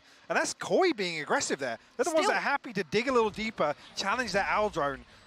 But straight away, Victor barrels towards site. I love seeing that from Victor, though. We needed a bit of that punch to come back in. We saw a little bit of that dabble of aggression on the first half. It didn't obviously work out as well for NRG, but to see them kindling that here in the second half is great. I'm glad you referenced the Neon as well, because actually, whatever composition we see him in, it becomes Victor and Crashies being the key stakeholders, right? Those are the playmakers. Yes, they're missing Ye now. Sure. But in my eyes, Victor and Crashies are 2 that actually, when they excel, those games for Optic look so easy. When they're just in like hard carry mode. Yeah, it's gorgeous to watch. It's very stylistic to only what I feel like they can do as well. And look at this. Rapid on the hunt, takes so much space, continuing to pressure, and you're right, Crashies in combination as well. Beautiful synergy there. Loving that. Gonna put a little bit more pressure back towards Koi now. Somehow, 9 to 10. somehow, we're 1 round Perfect. This is what I Away want. from a tied scoreline. But this is the beauty of single elim as well. Like, this one map can mean so much here. And NRG having to dig deep early on. Now, the money did get shattered. We saw it was very fragile, even just the prior round for Koi. So this is poised to be 10-10, Mike. It's actually a comfortable amount of credits. Sorry, just tighten up the numbers, but Wolfen's going to be able to have the operator. Even here, it's 2,200, 2,800 to carry across. Decent progression on this ult cycle as well. Coldamentor and Shados, one away from two very impactful defensive ultimates. Flip side, yes, could argue there's a couple of counters there, but I say we came into this half with, yes, the odds stacked against NRG, but even here you come into the next, it's tied up. I mean, a loss isn't going to break them, but still, Koi in a pretty good position.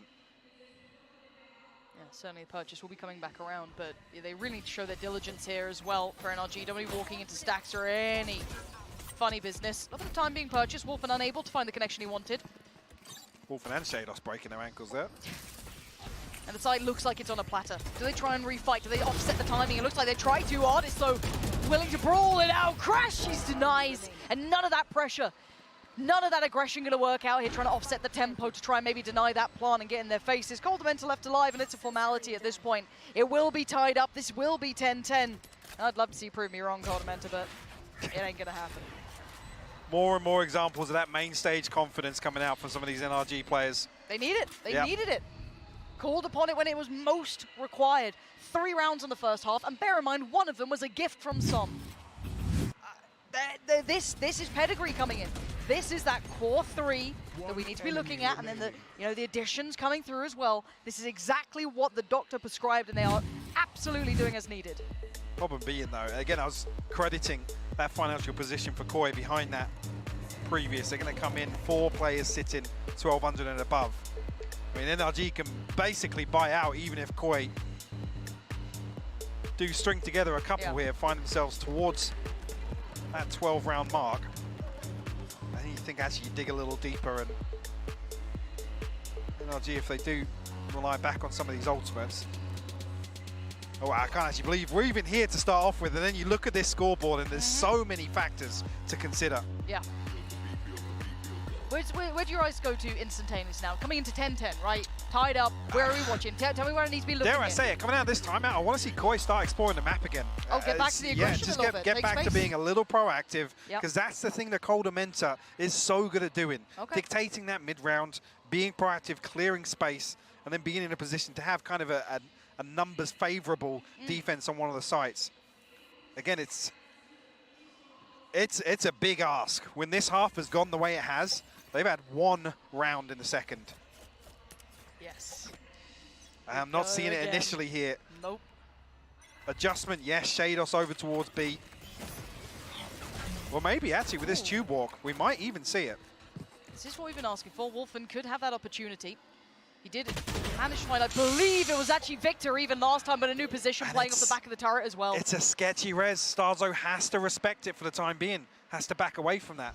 And might even have to wait for the retake opportunity to get that res back online. And I feel like this is a fantastic read because we did see that before. That walk down tube, only used once or twice, very rarely implemented. FNS with his finger on the pulse in terms of what Koi were planning to pull out in this round. God, this is so much pressure now. Yeah, Crashes has actually confirmed the information that actually Starzo isn't tucked into tube, waiting for that res. And they're going to police it as well. Look at this, bodies on the death marker. I love it. Shados is sweating bullets here. Because there's a big gap in kitchen. Yeah, big gap in they kitchen. Could be anywhere. The information is so deep by the time they'll be on the site. And again, yes, they've cleared this far, so this adds to that pressure on this man here, Shados. How much can he do? Does he get checked on? When does he get checked on? Because they're still watching this flank, Mike. Big there positive. is still information free-flowing. So Shados, again, that time, he's got even longer on his own. This is the thing, though.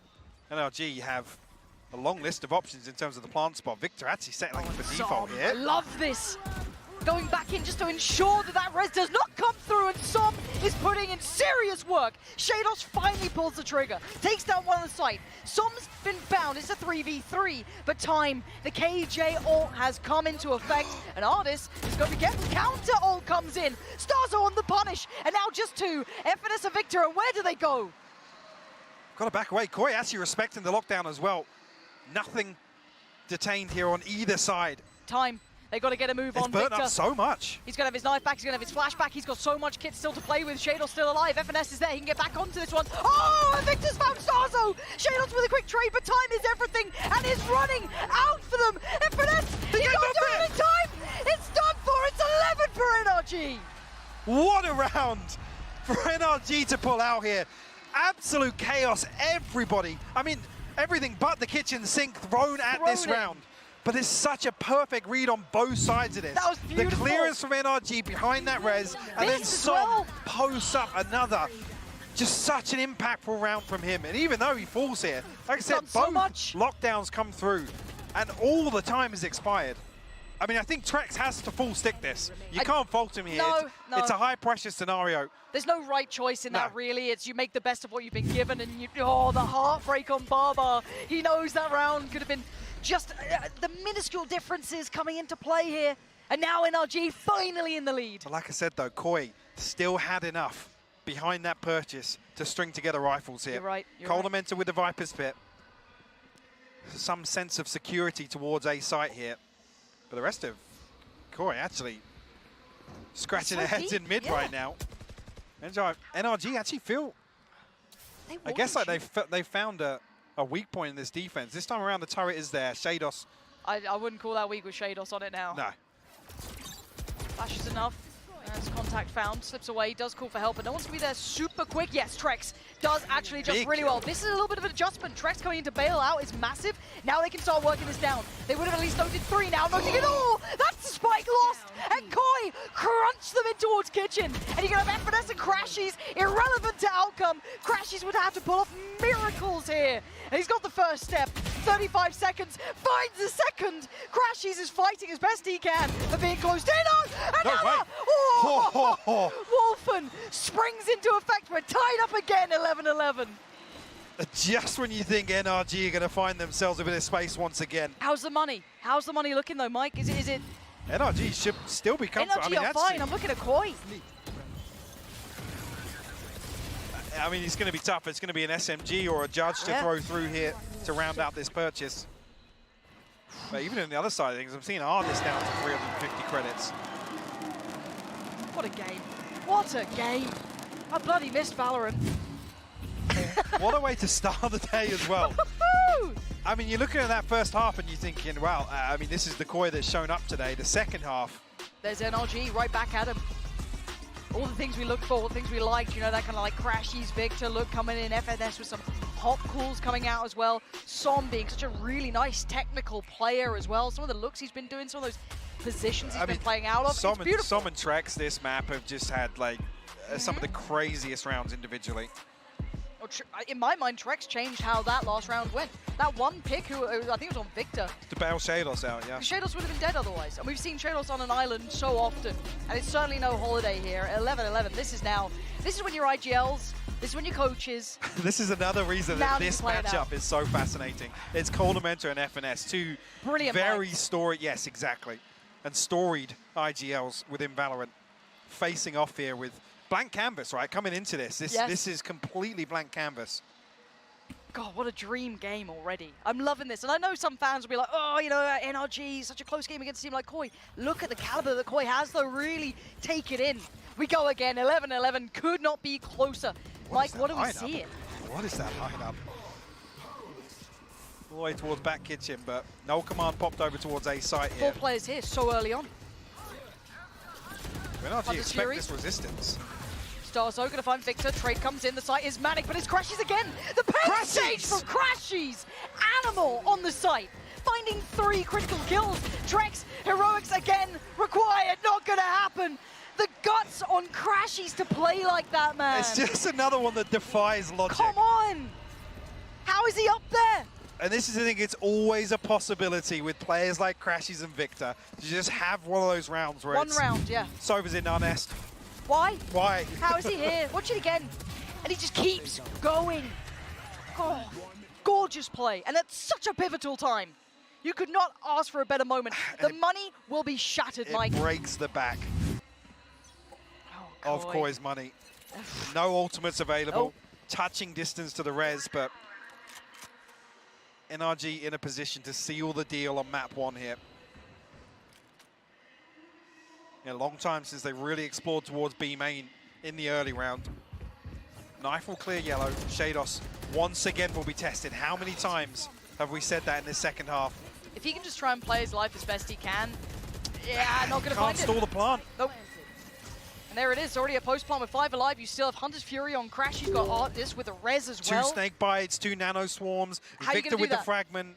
You've got to somehow disrupt the back line with this. Come on, this is going to be hard work. First touch on the spike, going to try and draw out the initial utility. There's a little bit of a look, but not too much intention behind it. Som willing to put life on the line for this now. Maybe even first contact once that wall does drop. There it is, say hello. Som says hello to 2 and bye. Finally goes down, but it's down to 3. Wolf and Starzo and Trex, how much more can they do? It's not looking likely. Wolfman, desperate, and desperation ain't working. Starzo now with a judge, and the jury has decided it's NRG somehow making it to 13. What a brilliant game that was. What an insane comeback. You can never count these guys out. Beautiful. Beautiful game of Valorant there. Again, this is one with actually one of the headline plays here, Artis on your screen. And a very quiet map, right? Yes. A very quiet start for everybody on the side of NRG. Som absolutely stepping up to the plate here. Yeah. That one round he I feel like actually when he closed out that 5K that called it the pseudo ace or whatever, after that it was just from strength to strength for him. He kept going. That's beautiful to see. And again, you think morale-wise, getting another round on the board, giving that little bit of a break there, pulling them back into the game because Koi were right at their heels. Kicking and screaming. Kicking and screaming. That double KJ ult round that came down, you saw Barbar afterwards. He knew that could have been the one. That one kill between it. I mean, what an impeccable game.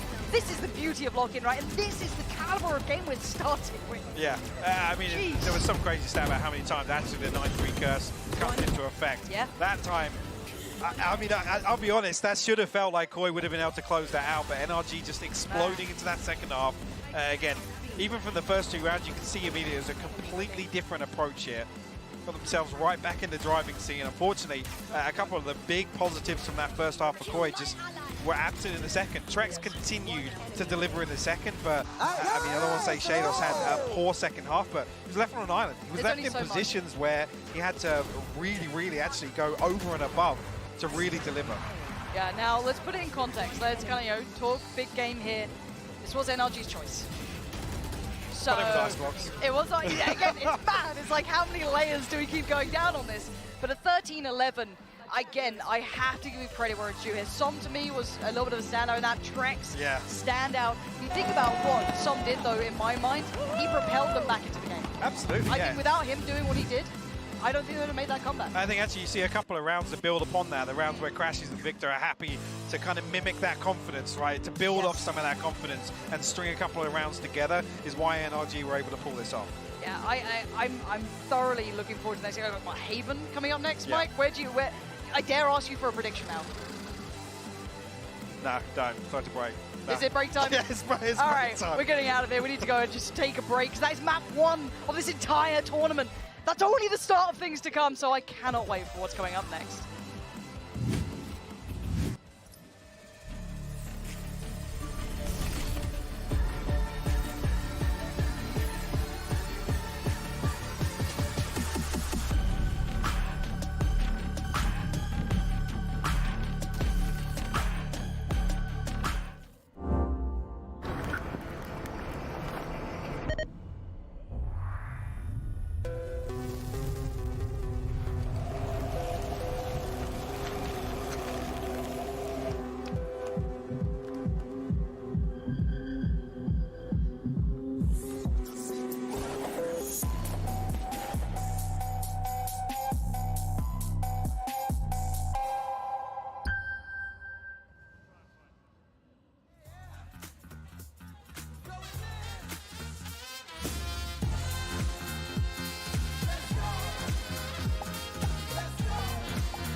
Red Bull gives you wings.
What a comeback from NRG. We're only one map in of 2023 and it's been a great game. I'm Yingsu and I'm joined once again by Achilleos and Mimi. Be honest with me, at what point did you think that they were actually going to do it? After the pistol round.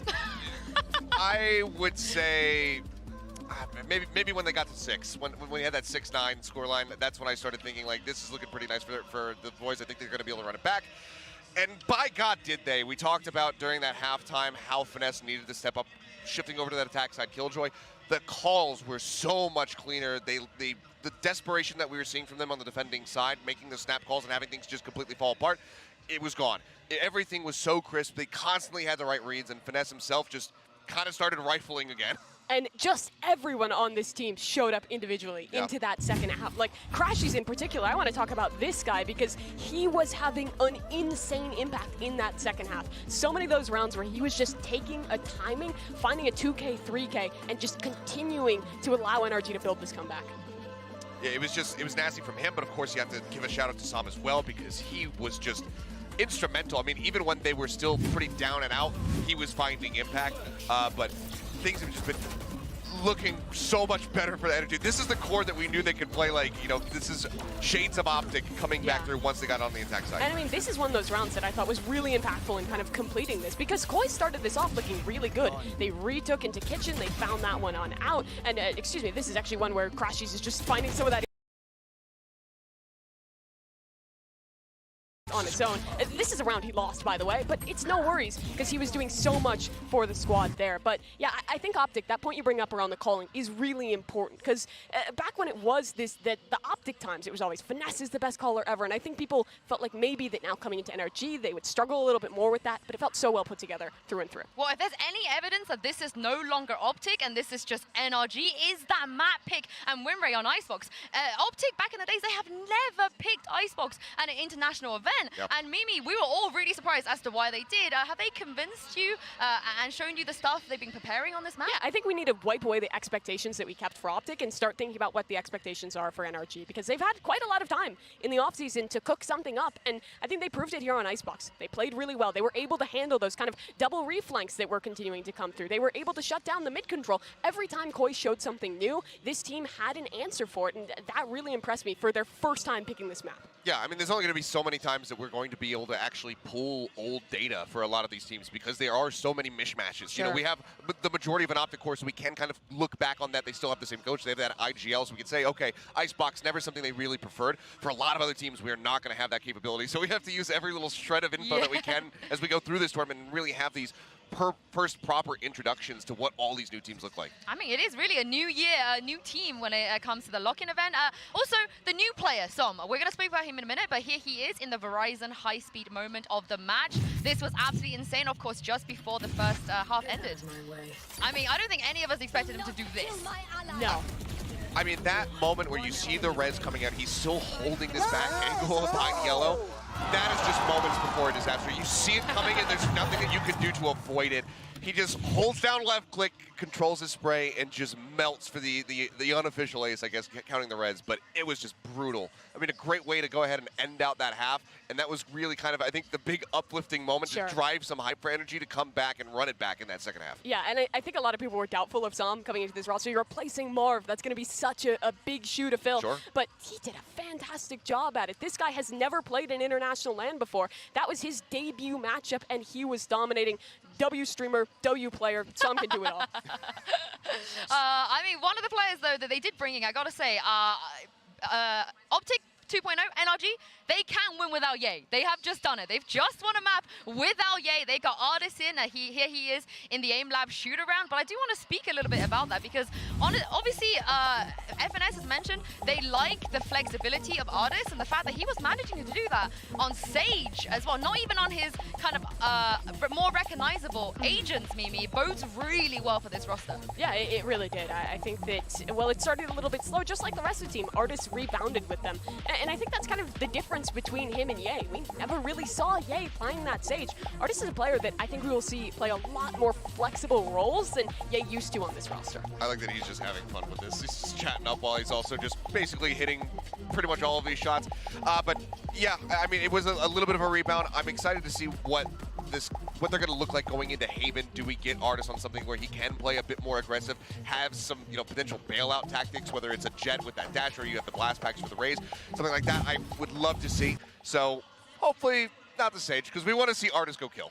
We do indeed, but let's talk about Haven here, because Icebox, I think we're all kind of like, this could be a bit of a troll pick, but Haven feels like that middle ground, right, between these two teams. Colder, traditionally, he loves this map. Optic also, they didn't struggle. I'm sorry to keep bringing them up, but as you said, there's not much else we could talk about when it comes to this team. But when it comes to those agents, again, are you expecting what we saw, Wolfen on the duelist, Shadow sticking to that Sentinel? Are you satisfied with at least what was happening on the side of Koi?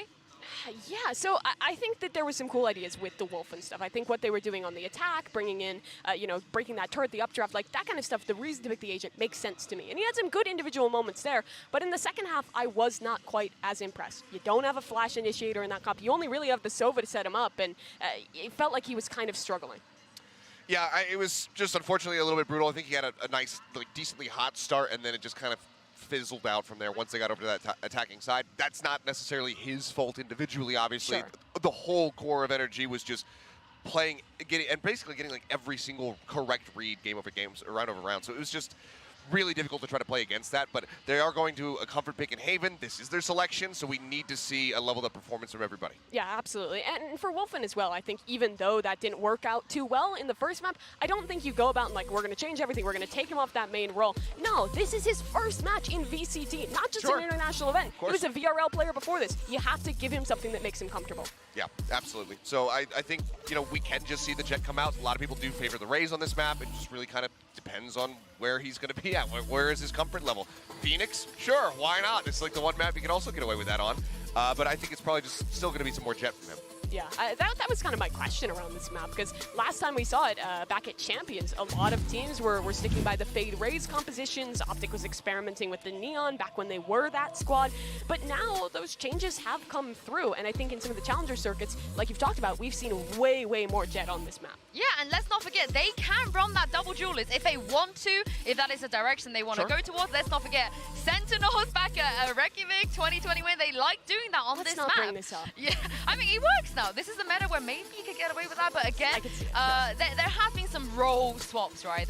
Not every single person is necessarily playing the agents that we'd like to see them do, but for NRG, do you think this is where they do perhaps close it out 2-0 if they can do what they did on Icebox? That would be my expectation, but if Koi can rally here, it's a good map for them. If they can get their players focused up, this could be anyone's map still. Remember, we've seen one map from both these teams, but that is all we've seen. There's still a ton of questions going into Haven. Yeah, I mean, curious to see what the select is going to look like at the end of all of this, but the one thing I think is certain is that Shados is still going to be playing the Killjoy. He was looking phenomenal in that initial first half, and Haven and Killjoy just kind of go hand in hand, so I fully expect that we're going to be seeing a bit more of that. Likely maybe Breach as well from the opposite side, because I think both teams are likely going to be running this. So you want to have that counter util with the Aftershocks to be able to clear out those lockdowns reliably. Yeah, and for Shados, it was his first time playing on that Killjoy, I'm pretty sure, back when he was running that on Icebox. Yep. But I think Killjoy is fantastic on this map because I believe nowadays, with the nerfs coming through to Breach, you can't even break that lockdown with the changes. It's so difficult to get rid of that ultimate now. So with most of the normal comps you'd see ran on this map, you have no way to get rid of it. Killjoy is probably going to be the defining agent for maps like this, maps like Ascent in our current meta. And I also just want to reiterate how important this map is, because we've only seen Koi play one map, and if they don't win here, that is it. They're going to travel all the way here and just play 2 maps, Mimi, and potentially get sent home. It's brutal. It really is a brutal format, and I'm sure the pressure is mounting, but for that team,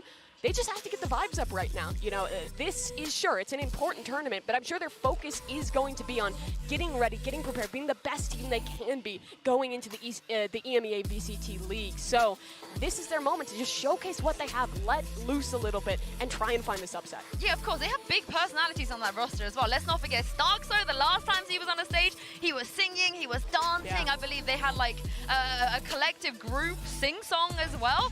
But we are going to head into the Prime Gaming Agent Select here, where some of our questions are going to be answered. Of course, Shados, he debuted his Killjoy for the first time. Artis didn't even play a duelist on Icebox, but going into Haven, Seth, he will be.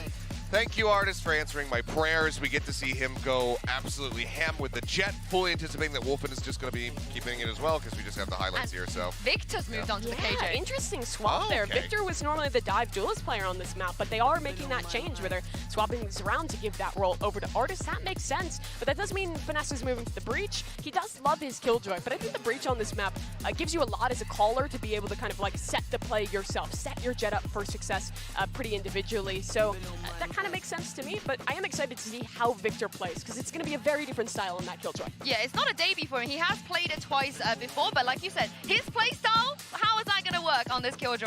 And it's time for us to get into this map, and for me to pass it over to your casters, Pansy and Hypok. Thank you.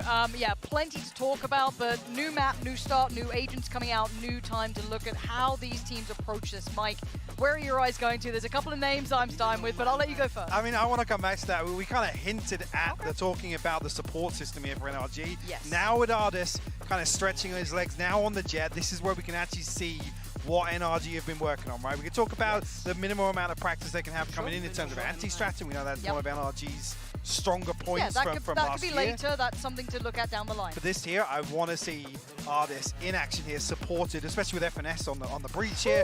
Susom as well, flexing across onto the Omen. a lot of questions have been answered from that first map in my eyes. Som's first step out here onto the stage. Brilliant. Absolutely insane performance. On the flip side, for me, Koi, this is now a tall order. We've got Mirror Comp here where actually it feels like the strength does lie with NRG. I agree. Yes, Wolfen did kind of... He did okay. He did absolutely fantastically in the first half, to be honest, but now... Second half, it's Haven. A lot of this draws around how well you can enable the Jet. Yeah, I think this is when the strengths, if you look, I guess, holistically on paper, with the core 3 NRG has, for one, is great. The fact that you can say it's somewhat interchangeable, not the same player, but still able to facilitate like you'd want to with Ye. You can do that with Artis. Som's already proven to be quite an impactful player, as we've already watched him. You are noting we're not in game just yet. We're not one of the players to hop on in, so thank you for your patience. But for Koi, this was their map choice, if I'm not mistaken, though, Mike. So you've got to hope that they've got the fundamentals drilled down. They're comfortable enough in that regard. And I'd love to see some of the names stand out here. Shados again, brilliant on map 1. Love watching him play. Another name that I'm happy to see kind of reappearing at this point. And Starzo for me as well. Used to be one of the heroes, if you roll your mind back. Yeah, you talk about Shados and Starzo. It's a long fall from the top that we've seen for those two players. So to see them refine themselves really this year, and actually albeit in this series now where it's do or die, there's basically one left in the bank here for Koi, and they're hopping on a flight home already. Now that's an insane amount of pressure to come out and deliver from the get-go, but definitely the potential for them to achieve it here. I mean, there's still just so many questions on both sides of the coin here, but in my eyes, the fact that NRG were able to rally, that's got to be such a huge wave to Riot coming into map 2. Well, that's one of the big things. If you want to look about the kind of momentum game, the confidence game, yes, I think the logical choice is that you'll then, of course, now put that with NRG. If you're a little bit more removed away from the game, you've got to say Koi's performance initially was outstanding, and the building blocks off the back of that are something that is a huge tantalizing prospect for the future. But we want to talk about within the realm of what this game is now. Do they have enough left in the tank coming into this map? And I guess as well, just sorry to carry on from that, the real upset is actually one of the things that we famed Coldamenta for was kind of his on-the-fly troubleshooting, right? His ability to formulate some sort of a response when things weren't going their way. Just didn't see that in the second half. There wasn't enough kind of consistent positives to draw on in some of those rounds. NRG just ran away with that second half. And even if he did, I think to an extent in my mind, if you do start seeing your Crashies and Victor hit their win conditions of what makes them one of the best, it's very hard to even interject into that That was the wave that NRG rode. That was like, yeah, Crashies and Victor are happy to just get down and dirty, deep on backside. Let's follow up on them. There it is. So again, you're seeing some of those key win conditions hitting for some of these teams at such curious times, but it's map 2. Once again, thank you for your patience there. We kind of teased you a little again into the game, but now we are ready. The players are locked in. Everything is good. And now it's danger time for Koi, right? Life on the line, a round or two difference, and now they're in this position. On the defending side, we look at a couple of things. How does Wolfen look in this? Is he facilitated to the same degree? Can he have impact here? How does the rest of the roster slot around that? And similar questions for NRG. I'm gonna spin the wheel. Both teams here, heavy emphasis towards mid. Drones will trade off here. I think tags on both sides of it, but NRG not really going to find any damage to follow up on. Artis actually catching one as they drift away from the front of B. Just looking, yeah. Both smokes committed on the side of Som, so they're going to have to wait out here. Deep hold towards CT from Starzo and Coldamenta. Actually, Starzo all the way towards backside, actually, ready with that fault line, but NRG will find themselves a wide open C site. No resistance on the way in here, so very safe plant. Should be open for long here. That's pre-take coming through. Yeah, this is early. This is super early. Not safe in those post plants either. They want to get the blood drawn now. Now, yes, Wolfen's on the side, but he needs to get a frag, and he does, but only one. The backline hits, and it's Shados battering down NRG. Wow. Gorgeous offset on the timing there on that retake, Mike. It was just in between that safety of the post plants being set up. Literally on the back of that spike tap coming through. Koi are ready to explode on the back of that recon. Paranoia sent through. Actually got to credit Atsley. Her ability to hold on to that, all of that utility from that initial trade-off in mid. Beautiful stuff from Koi to open up round 1 here on Haven. And Wolfen just happy to lead the charge here for Koi as well. Goes 1 for 1, but my eyes open. What was that, Shados? Yeah, no, trade me. It's fine. Shados, if you want to come in and do that, I will take the 1-for-1 trade on the site. Go ahead. Snap like that. Go ahead. Ooh, force buy. Okay. We've got the buys coming out, Stingers. Still trying to ride those Stingers. Look. Fine. Not giving away too much just yet. Well, this does actually have a Spectre as well. Okay. So not cheap. Trex is in for a world of trouble here. And the panic, you can see it there. Didn't realize what he was up against by any means. And FNS with an early punish. I love this smoke here just outside Bricks to deny the information. NRG happy to creep up behind it. And actually, yeah, the ping comes onto Hell here. Yeah, Wolfen's in so much shape. How's he won that fight? Odds look good for it there. Maybe an outgun and over. Peak on it, but a quick trade, and FNS is keeping them in this game, but on towards the side. Starko only going to get one. The trade's coming back in for Goldamenta. Victor there. They were on the side. They're still trying to battle it out. Shados can't do it again. And this time, NRG brawl it out. So the fact that Wolfen lives there, like I said, the recon ping comes through just at the right time. Artis unfortunately can't find it, but luckily the spacing spot on from NRG. They're able to follow through on that space created by Artis in that cloud burst. That's lovely. So I love this smoke here. It just allows for so many different ways to approach this A long. A little overzealous from Trex, I'm not going to lie, to go for that orb. Yeah, it with no dart behind it, no drone behind it, no real confirmation of presence at all. But like I said, that smoke is there to deny information. Yep. He'll be kicking himself for that, but an opportunity to turn it around, but a certainly substantial lighter investment back. We have Frenzies, a couple of Sheriffs, no armor behind it either, so if any damage does come in, it would be quite surprising. Still looking like they want to look like they're continuing the C piece, but already the rotation coming in. I think NRG just immediately feeling that that's going to be either a stack or a very, very early rotation coming through. And rightly read. Nice call. So completely free A site here. FNS feeling no pressure. Should facilitate the plant very comfortably.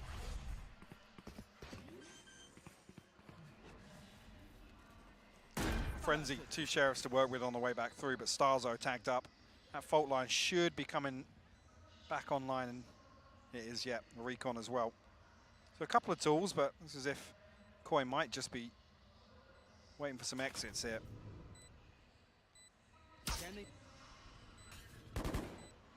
want to plant the seeds that maybe that there's going to be some sort of retake attempt to come through, but I don't think they want to give away any more ult orbs here in terms of the early progress made by Crashies, Victor, FNS. So close. Might just want to fall to the spike. A wise decision here from Koi. Yeah, it looks like the right call. And now the commitment. Yeah, you're absolutely on the money, Mike.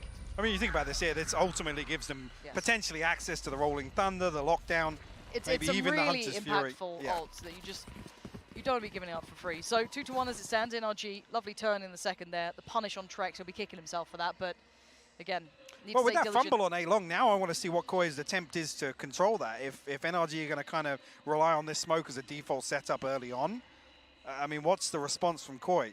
First time we've seen some emphasis towards A here in terms of numbers, but NRG aren't there to greet it. With that alarm bot placement here down the bottom of C long, I feel like this might even be a quick C piece. Yeah, early operator coming out as well for Wolfen. Round 4, straight onto it.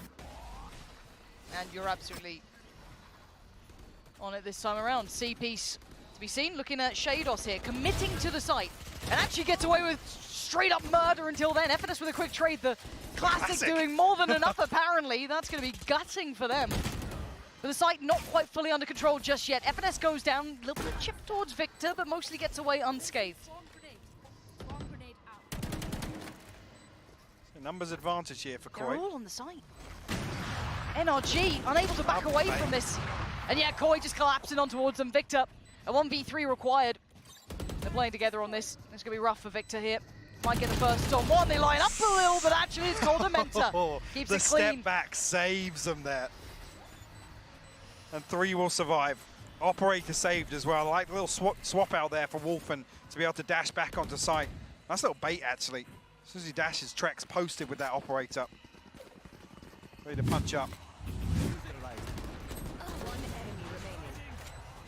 Yeah, and the aftermath leaving us at 2-2 now. You look at the economy, still going to be fair enough. Yes, Wolfen might be a glass cannon into this, but again, still able to make that operator work. So on the other side, only Victor thus far going to get the ult going. FNS 1 away and Crashies 1 away. So still 2 very much on the cusp here.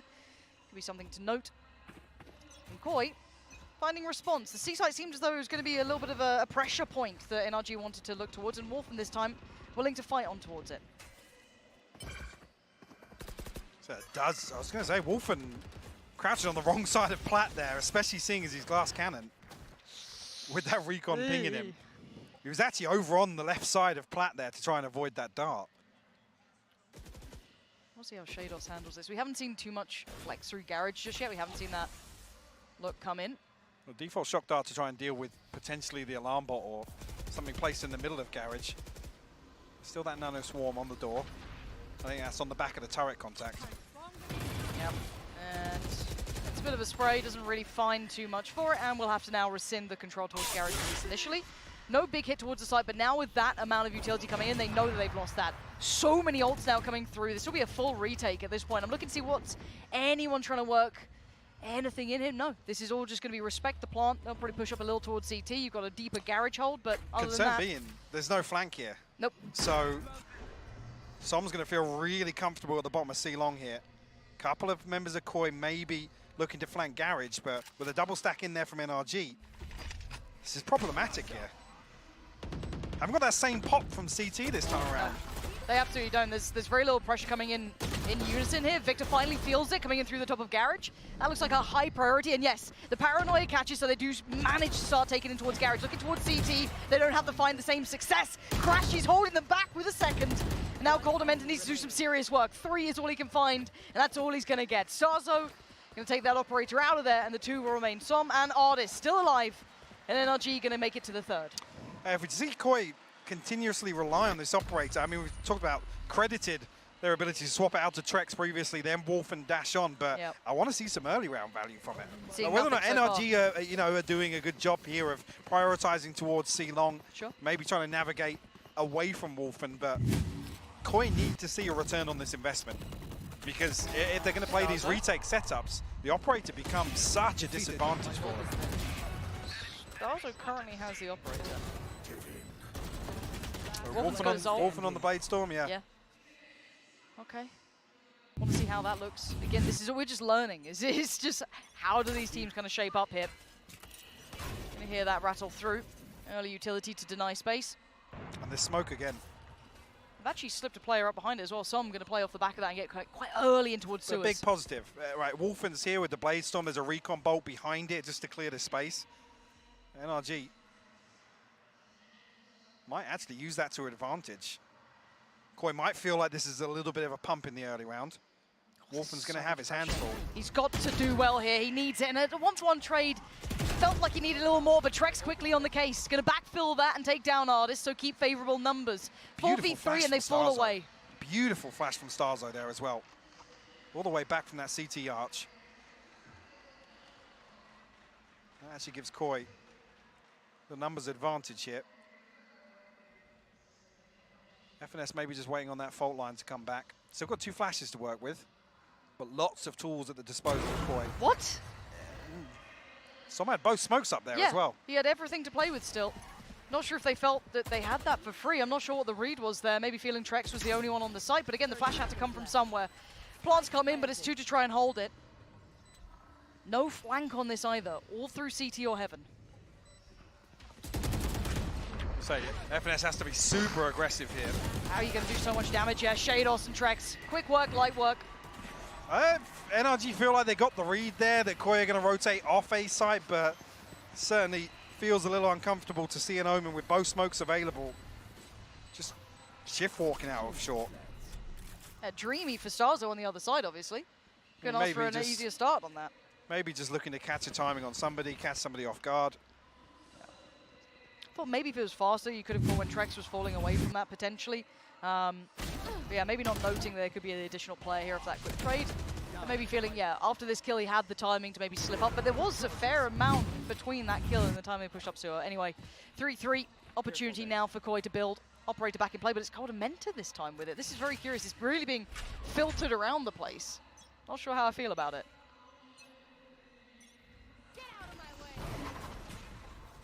And it's off to a quick start for Artist. Straight through towards sewer.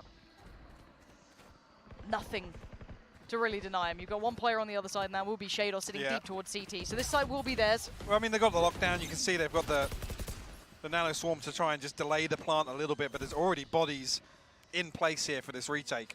I almost want to see the lockdown set up here as they've got actually the counter Nano Swarms for it. Yeah, so looking to see what they try and make this work with. A swing and a jump just off the back of the contact, but great trades for Artis. Finding two, being pivotal to this round. Make it a third, Artis dicing them up.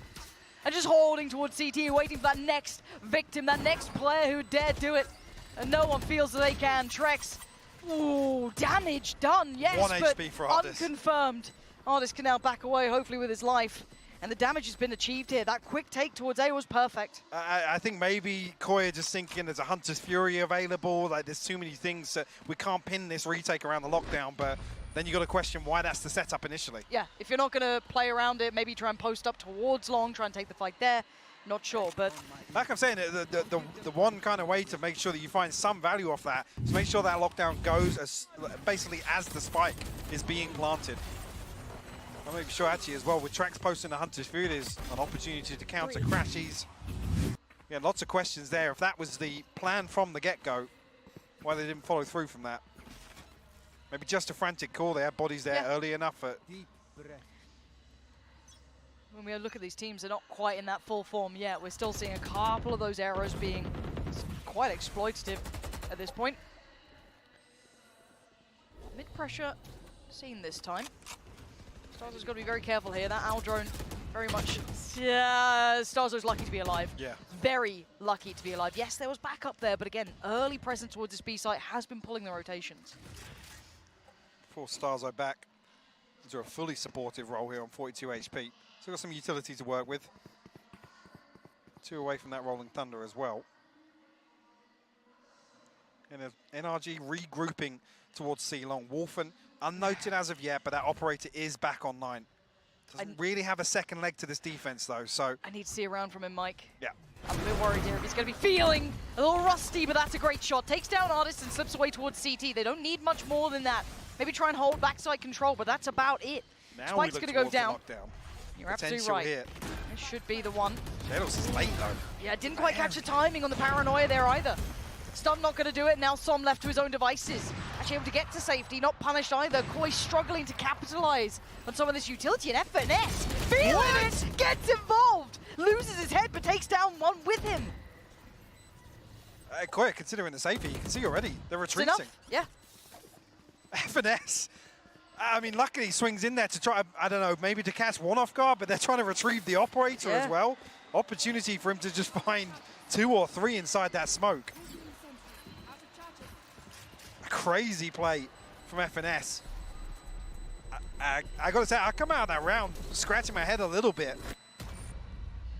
Is that all on the back of holding on to the operator? They didn't even save that. No, they didn't. Another situation where the lockdown's available for a retake, and Koi have looked pretty good on some of these retakes. Yes.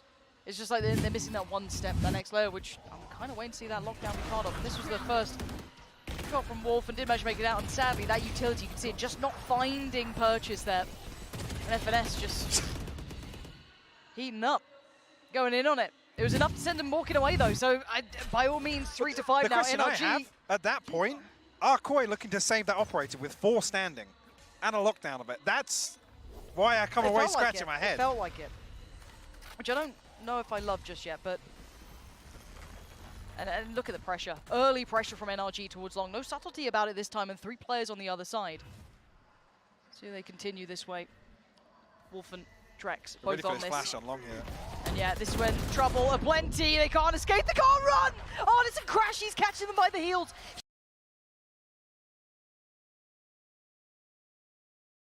Huge punish with the util coming out. Lovely combo work coming in with FNS. And now the sight's on the platter. Starzo has to respect it. This could be another 3-man safe. It could be, yeah. This is one where actually don't even bother with that lockdown.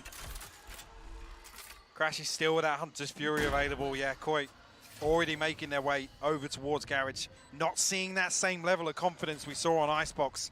They've been knocked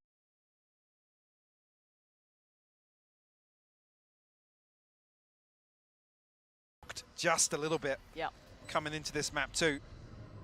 And again, that pressure mounting with every round. Elimination looming here for Koi. You can see the smiles creeping onto NRG's faces too. Crashy's starting to look I mean, this is where they start to thrive, these players. And you need this. It is a new roster, right? And all the practice is great. All of the, everything you do leading up to this, but it's about how you play in the game. The officials, there's no practice like officials. And seeing them hitting confidence now, looking nice with the synergy, lovely combo work coming in. Beautiful. Beautiful stuff so far. That extends the gap to 3 rounds. It's another round that they're just forced to try and cling to these weapons. Very few positives to take away from some of these rounds from Koi.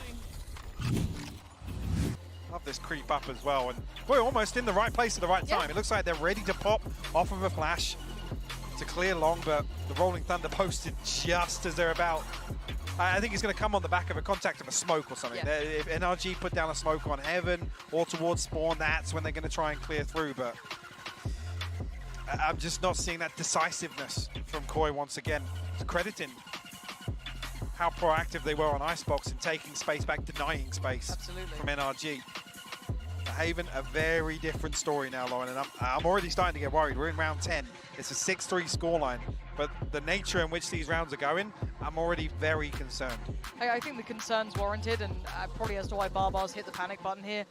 Hit the timeout. We've got to see a switch up coming out of this one. I need to see intent. I need to see commitment behind it. I get why you're trying to save as the core 3 to try and keep those, the buys coming in, keep a little bit of that strength. But at some point you got away from 3 defensive rounds in a row, saving. No, not like this. Not against someone like NRG. They will continue to spiral. Their money's looking beautiful. They now. know they're winning the mental game. Absolutely. All that says to NRG is like they are terrified on the retake. They don't even try it. Yeah. There's no negative for NRG in this. They are happy with that. Now for Koi, you've got to also remember, I guess, to an extent, the mental impact from map 1. Losing in the fashion they did after being so close is incredibly heavy to deal with. Let's see if there's a change up after the timeout. Let's see what Barbar's got for the boys. Got to see something from this 3-man setup on A. Now the harder initially part. Here, brilliant. First stick in the box. Wolfen, does he get caught on the way back out? No. Lovely. Come away. Completely untraded first blood here, and it's Som to fall. No smokes available for NRG.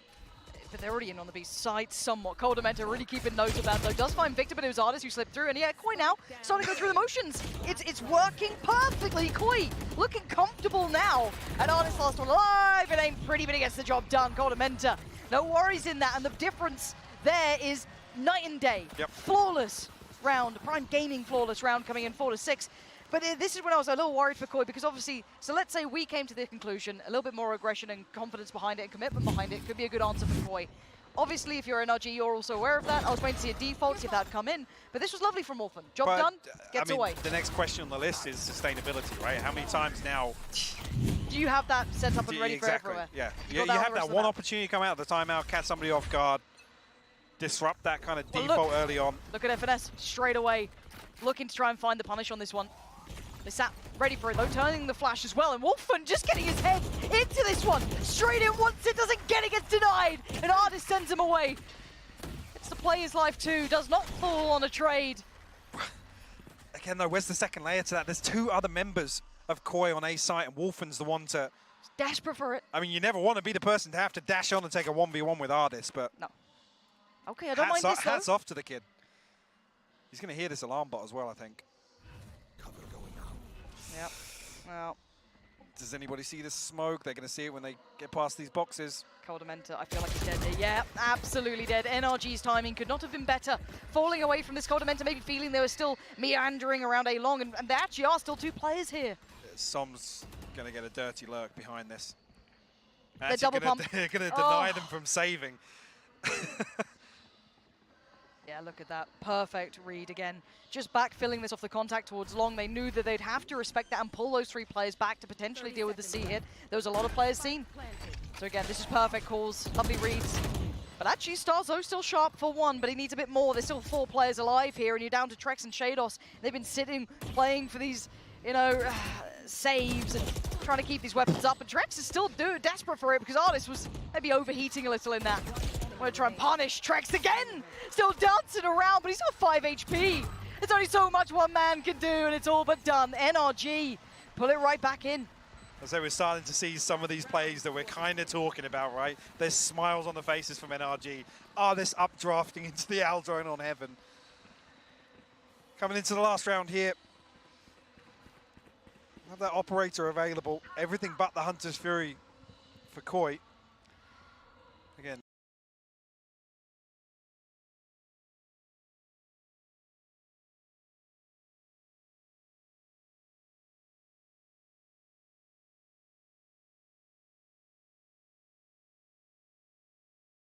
NRG firmly in control of this half. But 4-7 isn't a terrible half if they convert the last round. I mean, I hate the fact that we're in round 12 and we're still talking about the same lockdown I was 7 rounds ago. And we've seen a couple of setups for a retake. Again. Well, no point saving now. In we go. Site now taken. Ardis plants the flag there and actually takes the scalp off of Trex. What a shot. Trex looks so unaware there was even a chance of that, and Coldamenta chomping at the bit to try and maybe find a fight through CT. No. And we're actually going to see the lockdown coming in, but this time it's all a fake. Yep. Oh my god, the spike's over towards A. Well. And you still got the slip through here as well from Ardis. He's still doing him dirty. Victus already. NRG. This is perfection from them. And now Starzo. Starzo doesn't know where it's planted. He doesn't know where it's planted. Lost oh, no. and confused. It's painful. Yeah. The penny's dropped. The penny's dropped. And this is the thing, NRG just absolutely running rings around Koi. That's a really uncomfortable finish to that half. Yeah, that will take the wind out of your sails by a country mile. You had to respect it, right? By all accounts, it looks like. Hey, in the site, there's a lockdown. There's Ardis over and towards Garage, but all in the meantime, they're still holding mid. They're still slow creeping towards the A site. And they're gutted for it. I think Barbar knew it wasn't C. I think he was also aware. I think Shake It Off, 4-8. It's still a better half than the first map, technically, but it's the way it looked, Mike. It didn't look pretty, but that's for the desk now to talk about. Thank you very much, Pansy and Hypok. Yes, a much better half for NRG on this map already. And how many times have they forced Koi into saving me? I don't think I've ever seen a team save that many times rounds in a row. Yeah, that was brutal. I want to talk about some of these post plants from Optic, and we had one specific round to take a look at in that regard. For Koi, their whole game plan in this map was really that we're going to give sites, we're going to play retake with our Breach and Sova, but that just wasn't working out. Take a look at this one. Wolfen gets the opener. They completely back off C and go for another one of these fast retakes. But look how ready this NRG squad is for it. They put a molly forward, then Finesse, once he runs out of utility, knows the best he can do is go forward, make an individual play, and Koi is just forced to save. Consistently, this game plan that Koi had going in was utterly shut down by NRG. Yeah, like you said, you know, how many times, I think it was around 3 or 4 at the very least, that they were forced to save. It was just so well played here, round over round. I mean, sure, Koi, they do get that timeout call. They come in, they get a surprise jump on NRG. They catch them off guard, but then you go into the very next round and it just can't work again. They just simply cannot out-game right now. Finesse, he has just ascended. He's reascended to Optic status. Looks like that first map, that first half rather, of Icebox was just shaking off the rust a little bit. It's been a while since he's been up on the stage, but he and Ardis in particular, the way that they've been layering and chaining together their utility, playing off one another, has been absolutely fantastic. And that is something that Koi has been lacking. You're talking about these attempted retakes, etc.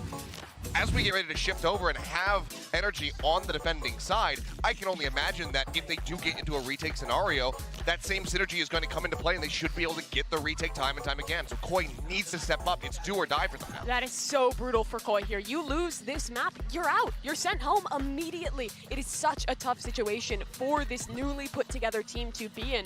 And now there's a lot of questions about this second half. Do they have it in their tank? It really has to start with this pistol round. I mean, luckily getting 4 means it's completely doable here. We want to see some of that synergy that NRG have shown on the side of Koi going into this last half, because Pansy and Hypok, if they don't, they're going home. That's the beauty of this tournament, the brutality of it all. For something so beautiful as NRG's comeback on map 1 to exist, the potency of it, the capability to pull it off, it has to be this dangerous, this much on the line for it. So we go back in the second half. Koi with 4 rounds to the name, NRG with 8. How much can Koi do to pull this game back in? Can a third potentially come through here? Or NRG just a little too sharp? Be able to get this farm down. Stars are eating that first shot. The second might even find him. Somehow skips away. They're trying to crunch, so look at this off-tempo hit. I love it, trying to catch the players who are still on the side, which they might just do here. Victor, lovely, gonna get one, but a quick trade from Wolfen. Still standing, can't stand much much longer. The site now waving the NRG banner as Koi relegated towards long, but can they hold this plant? Som's on it. He ain't moving. He's looking pretty safe right here. No. Som ain't gonna move. Oh, Trex! He got him off it, and now crashes with Trex! You absolute god! Saving Koi in the first round in the second half. I don't want to see how close it was to the defuse there. Show me it again, I please. don't even want to know. I want to see it. I have to. I mean, thank God. Because that would have been the worst way for the second half to start, would be 3 people sat at the bottom of C-Long going, oh, he's stuck it. He's still defusing. Yeah, he's stuck that. It's on ping the spike. That was so good. Trex. Bloody hell. I got to say it again, sorry to be the bearer of bad news. That stalled around, it doesn't really feel like there's going to be sustainability, right? You don't get given many of them against NRG. No, you don't. But again, also it shouldn't have come down to Som pulling off the pseudo ace. Yep. So you know what? If that's what it takes, if that's Swings the spark, then so be it. Bring me something, Koi. Show me a little bit of that fire here. We have a great IGO. We've got some incredible players. Can they close the gap? NRG coming back into this, respecting the second round here. Not the force back in, nothing really. I think, yeah, just a frenzy for Artis, and that is it. So you want to be looking at Koi, 5 alive, plant coming in. You cannot make errors now. You're on this attacking side with the scoreline as it was. It's precarious. It didn't feel like a good first half. So let's see if the recovery's there. But again, do they feel the stack? There's 4 players here. Do they care? Nice smoke from Som as well, just to try and deny this dash through from Wolfen, but it's actually Trex to find it. FNS will find a response, actually, and is that weapon retrieved? There's 2! No, this is such an error. Artis is still alive, but it's only Artis, and thankfully, Shados was still alive. The turret will at least give away the game. That got so dangerous. For a second there, it could have swung. For a moment, I think that was a rifle retrieved on site. And again, they still have that safety net of Som smoking off that cross towards default, gives them a little pocket to deny Wolfen and really actually disrupt that spacing behind it. Luckily, Trex, I think, finds a kill through that smoke. Wolfen made a bit of a meal of that as well, looking kind of panicked. He was under a lot of pressure at the start there, but I want to watch this again. Yeah, this kill right here. So Trex really the one to deny that rifle coming back to bite Koi in the ass, honestly. What a hero. From the first round to this already, starting to try and mitigate the danger. Because you've got to say, NRG are always dangerous. They're finding little bits and pieces. Som, are you trying to set this into motion? That's going to be a chunky paranoia this if it's thrown. could be huge. How dare you do this to me? I've been absolutely debated. And now it's a little too late. Som! You got to run, you got to try and hide. Yeah, luckily a little bit of utility behind it, counter utility to slow that roll if they're trying to maybe springboard into that. They can at least dismantle that first hold here. So what the second step to this round is for Koi.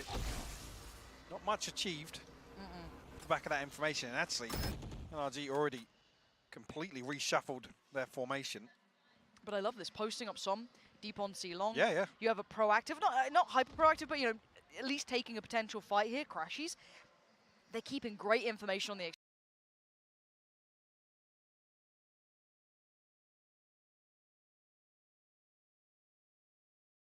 extremities, which is still very kind of telling that they're still working mid, they're still towards garage. I mean, what are Koi waiting for, though? Finally, they're going to drift back into garage here. The alarm bot was dealt with earlier. Still a turret to catch this contact, but yeah, the clock really has run down here, and the spike is long, so... Okay, Cold just finds a drive-by. Yep, round saved. There we go, that's exactly what you're to depend upon, but the 3 players left alive, anything to look at here? Not really, they're not in a position to really challenge. Plant comes in. Be nice to recover some of these rifles if possible. You can see Starzo already looking towards that. And yeah, at this point, just keeping what they have. Now when we, here's the thing. People look at it and go, well, they won the round, so what's the problem? You're looking at trying to keep I come back to that there. It's Coldamenta coming up. The second player on C-Long there with the spike is Trex, who's kind of bound to his utility there ahead of that execution. If Som wins that 1v1 with Coldamenta... Wolfen couldn't have swung. He couldn't have made it around to be able to swing long either. He was coming out of garage. There's no way that timing would have worked for him. So it's, again, by the finest of margins that actually Koi find this, but it's going to put them within touching distance. It certainly does. And that's the bottom line. And that's big. Taking one of the rifles away makes these kind of reinvestments incredibly difficult, and Trex desperate to do damage. Oh, it's down 25, looking like going to hold it. Okay, nice, yeah. Keeping the 2 rifles, but that's all they're going to get. On the other side, the reinvestments are fine. Their economy's in a pretty decent spot for Koi now. How far can Koi take this? They need NRG will ride this one out, so it's almost given we're going to have a tie game here. Let's go. I'm here for it. Look, I'm already sweating, and it's not even because of the game, all right? It's about to get a little heated in here. But you're right, I want to see Koi play percentages. And when we say that, it's such a boring statement to make, maybe for those not in the know.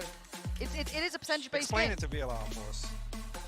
I was going to at least flame Reddit. Put it in VLR terms. No, you put in VLR lower than Reddit? That's crazy. Yeah, I am. You're wild for that one, Mike. Your mentions are going to be a little rough for a while. But you know what? Now, at this point, it's just, I want to see Koi try and play at least percentage Valorant, where you're giving yourself the best chance possible. The way they did on Icebox. I got to say, correct, that attacking side. Yeah. Oh, divine. But remember how low that clock was as well with that spike on. That's kind of like tied all together. It was about 30 seconds at that point. Yes, Wolfen won on the site, but I'm a little bit worried at this sort of conjuncture if this starts going wrong. Yeah, and the question comes back to kind of just thinking back to what was happening for Koi outside B there. I mean, Starzo's kind of waiting for a flash, waiting for something to, NRG to show themselves, expose themselves somewhere. And that's why I'm kind of left questioning why then the audible comes that, yeah, let's re-hit Garage, re-clear through Garage. Whether or not Starzo is going to plant a fault line or a flash outside B just to kind of plant the seed of doubt, I'm not entirely sure. Okay, but if we're talking about percentages, I want to see them be diligent at trying to clear towards A, because they walked into the stack before, and if they do this again, there's now a little bit more potency behind it. 4 players here, and they felt enough pressure. They're not sticking around on this, and that's the right read, considering NRG had 4 players moving down towards long with utility behind it. Now, Victor on the other side, what does he have? It is just the Stinger. I say just because of where we're at right now. He's going to hear these steps, he's going to call it out. So Wolfen! Spacing again. Wolfen is half a mile ahead of the rest of the team. And he's punished for it. And it's given them a way back in. Yeah, yes, there's still utility with Koi, but there's same to be said with NRG, and they've got a couple of guns here. Artist has the rifle, as does FNS. Artist actually being given a second or third shot, and thank God Shados finds that headshot. That was getting sloppy, getting messy, and now they're losing out on numbers. Trex going to try and at least bulk up some of the defense on towards C long, and by all accounts, it's looking okay. FNS is going to have to try and find 3 sitting pretty deep towards long. I think he knows that rifle is more valuable than the chance of him being able to convert into this round here. And even there with that completely untraded first blood, which is a real concern. I mean, if anybody else is there to kind of solidify that C-site hold with Victor, then it gets really concerning. Oh God, because you imagine a swing from the back of Plat or something like that? I mean, we've questioned this a few times. Wolfen has been great for this, creating space, but there's been a couple of rounds where Koi, they're stacked up as 4 on long there. Like, somebody should fill that gap. Somebody should fill that gap. It feels like we have been complimenting him the way he's been approaching it, but it feels very selfless, but also then, okay, then work off the back of the benefit of him either taking that space or dying potentially. It's like you can benefit from it, even if he's just, going head first for Halos. I'm kind of hoping we see a little bit of that. Maybe he's playing ahead of the timing they want. Maybe he's the one who's a little offset in this. Again, you're working with new players on stages. Wolfen is not an experienced player. It could be a synergy that can be tweaked further down the line. Oh, a little bit of a switch up here, though. Ardis. Ooh, he's sticking around. What's going to force him off this? He knows about the cross as well. And Ardis is a nasty player with this operator. Pull the trigger on the 3rd second. Real close to it as well. And he feels that's a pressure point. Time to back away now. Does want to give that pendulum swing over towards Koi, who is still willing to try and take back this long pressure. He's happy to fight for this as well. And actually, Victor's here with the lockdown available just in case things go wrong. Trex does have the Hunter's Fury for it. Oh, this hasn't fully fallen away either. He still wants this one pick. But this is going to burn so much utility if they are diligent about this. But I'm worried it's just going to be Wolfen taking a wander. Well, there's no fault line. Now there is. Starzo's fault line just coming back online, as I said that. So the flash available.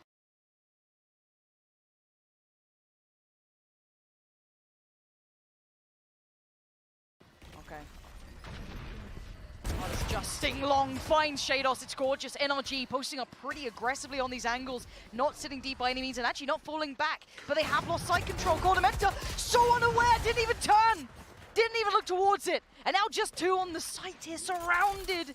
No comfort to be found. Maybe can fall away too long, but they need to win a fight and find some safety somewhere. The chip damage coming out from Trex could have given them a second to breathe and think, but it ain't going to be for long.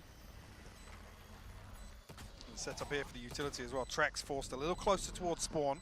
Trex. Not caught by the paranoia, though. He needs to. He might be good. Oh, FNS keeps on running, and Trex just falls. Starzo a 1v4 position is pretty considered. They had players in sewer, they had CT dealt with. Either. There's nowhere to run and nowhere to hide. He's dead and buried. NRG smothering Koi now. A little bit of a switch up here. Artist on that operator creating some problems.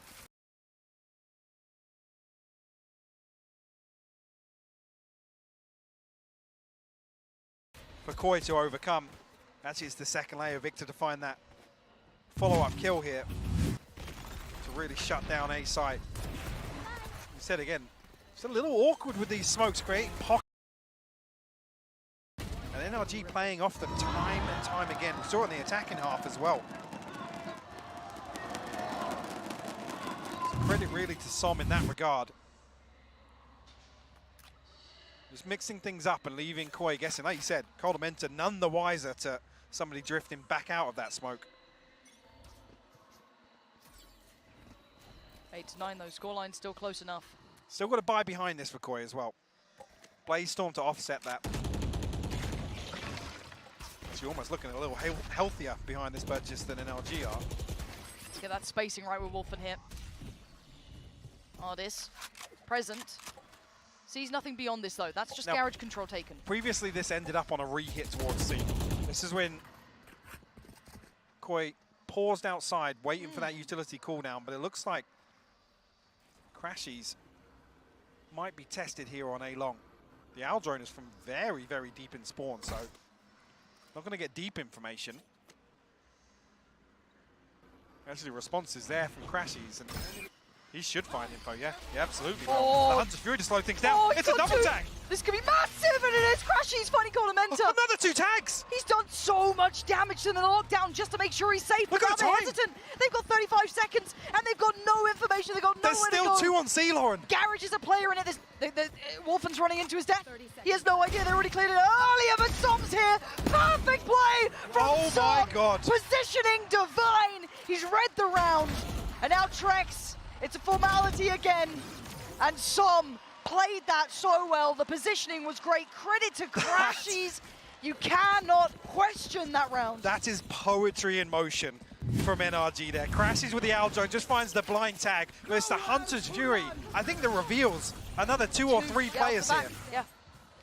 Insane value from that ultimate. And then, you know, everybody barreling towards this C site hit late on behind the lockdown. 3 of them are minus 80. Yeah. They're squishy walking into Som in garage. A beautiful round. So well structured from NRG. That was really and that's nice. Crashies on an island. I cannot fault how he played that. I mean, also as well, just to note, Victor has a supportive role there. Even if Crashies doesn't find anything off the Hunter's Fury, the lockdown is immediate. It's there. No doubt to it, no second guessing. If they kill Crashies, they can't take side. Exactly, that's time for rotations. We can still, it's great foresight. They're so aware of what they need to achieve.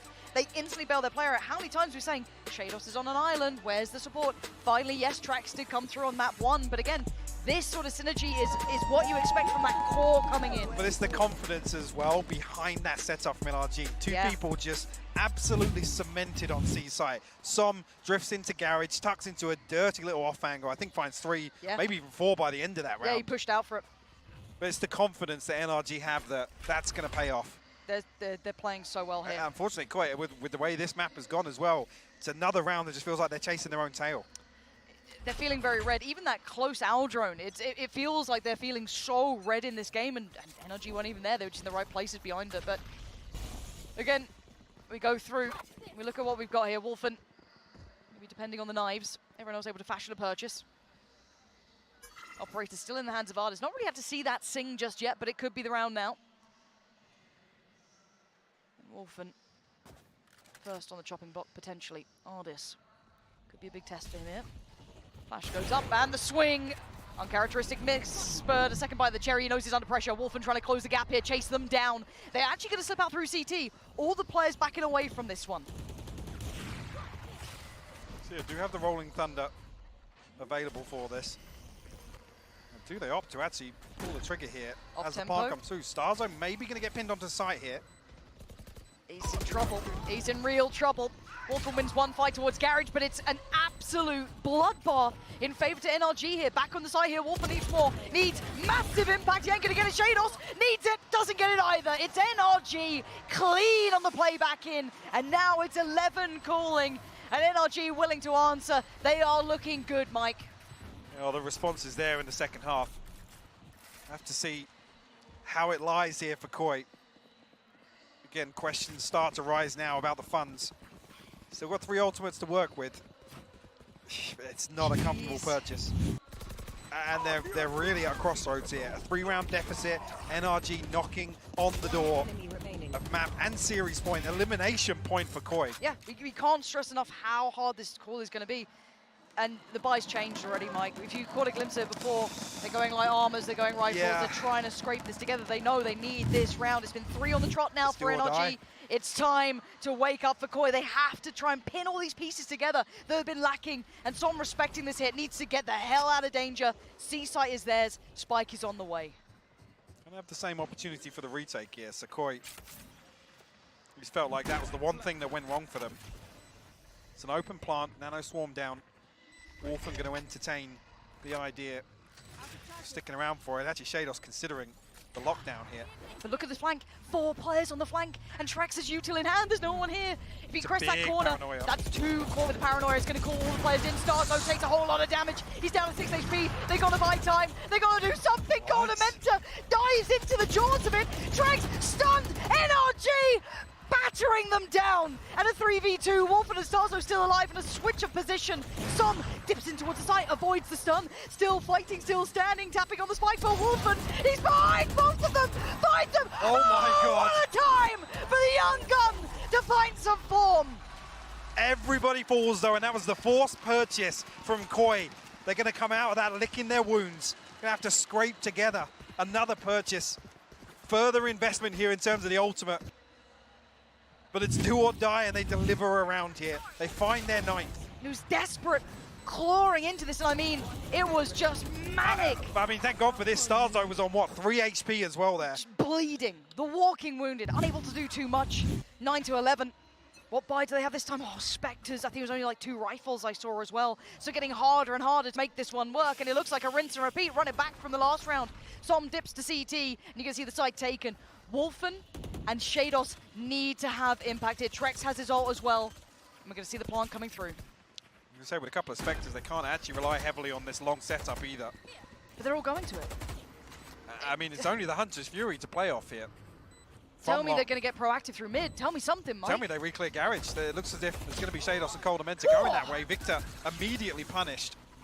Hunter's Fury posted. That's going to catch Starzo and Trex, actually. And the counter all comes in. They need some value, and it's fallen by the wayside. Trex and Coldamenta, the last 2 alive. He's sticking it. He ain't moving. He's going to hold this one down. It's all falling to pieces. Oh, no. Right in front of their eyes. 12 for NRG, and Koi are left in tatters. It's almost the same as the way this half started as well. Like I said, with just the Hunter's Fury and three or 4 Spectres even in the mix there, it doesn't feel like a comfortable position to sit all the way on C-Long. And the thing is here, Coldament is the second layer of that flank, but as soon as he shows his hand, he's dealt with. Coming to this, and it's looking even bleaker. A Blade Storm to work with now, but scraps, odds and ends thrown into this for Koi. 1 rifle in the hands of Trex. And they're looking to spin the wheel. B-site will be their focus point here. There's so much of it on the ground still. Wolfen's going to take a fair amount of damage. Yeah, softened up, comfortable for Victor. No sweat for him. The smoke into play, and Koi gets sent back. They did not find the impact, but they can't even quickly springboard. Still util in towards Garage. Position now noted. They're not finding what they need here, but a quick flex towards C. Again, do they dare keep doing this? And Victor, he's on the hunt. He's feeling confident. He's got the boys beside him. Tracked on the flank, can only do so much. Finds one. What is that from Victor? Oh my God! What in God's name is that? Coldamenta now surrounded. He's dead. He's buried. And Victor sends him to his grave. What the hell was that from Victor? To close out Haven. Absolute insanity. But NRG comfortably closing things out, sending Koi home on day 1 here in Sao Paulo. They got made to work on map 1. Map 2, they came alive. They make it out of the pit here. This is fatal. And I've got to say it, Koi looked good in glimpses. You saw potential. You saw map 1 look incredible. And there they are on the screen, a glimpse at what is to come for this side. Huge potential. We have to give credit. Trex, big performance from him in my eyes. We saw a couple of Shados, of course.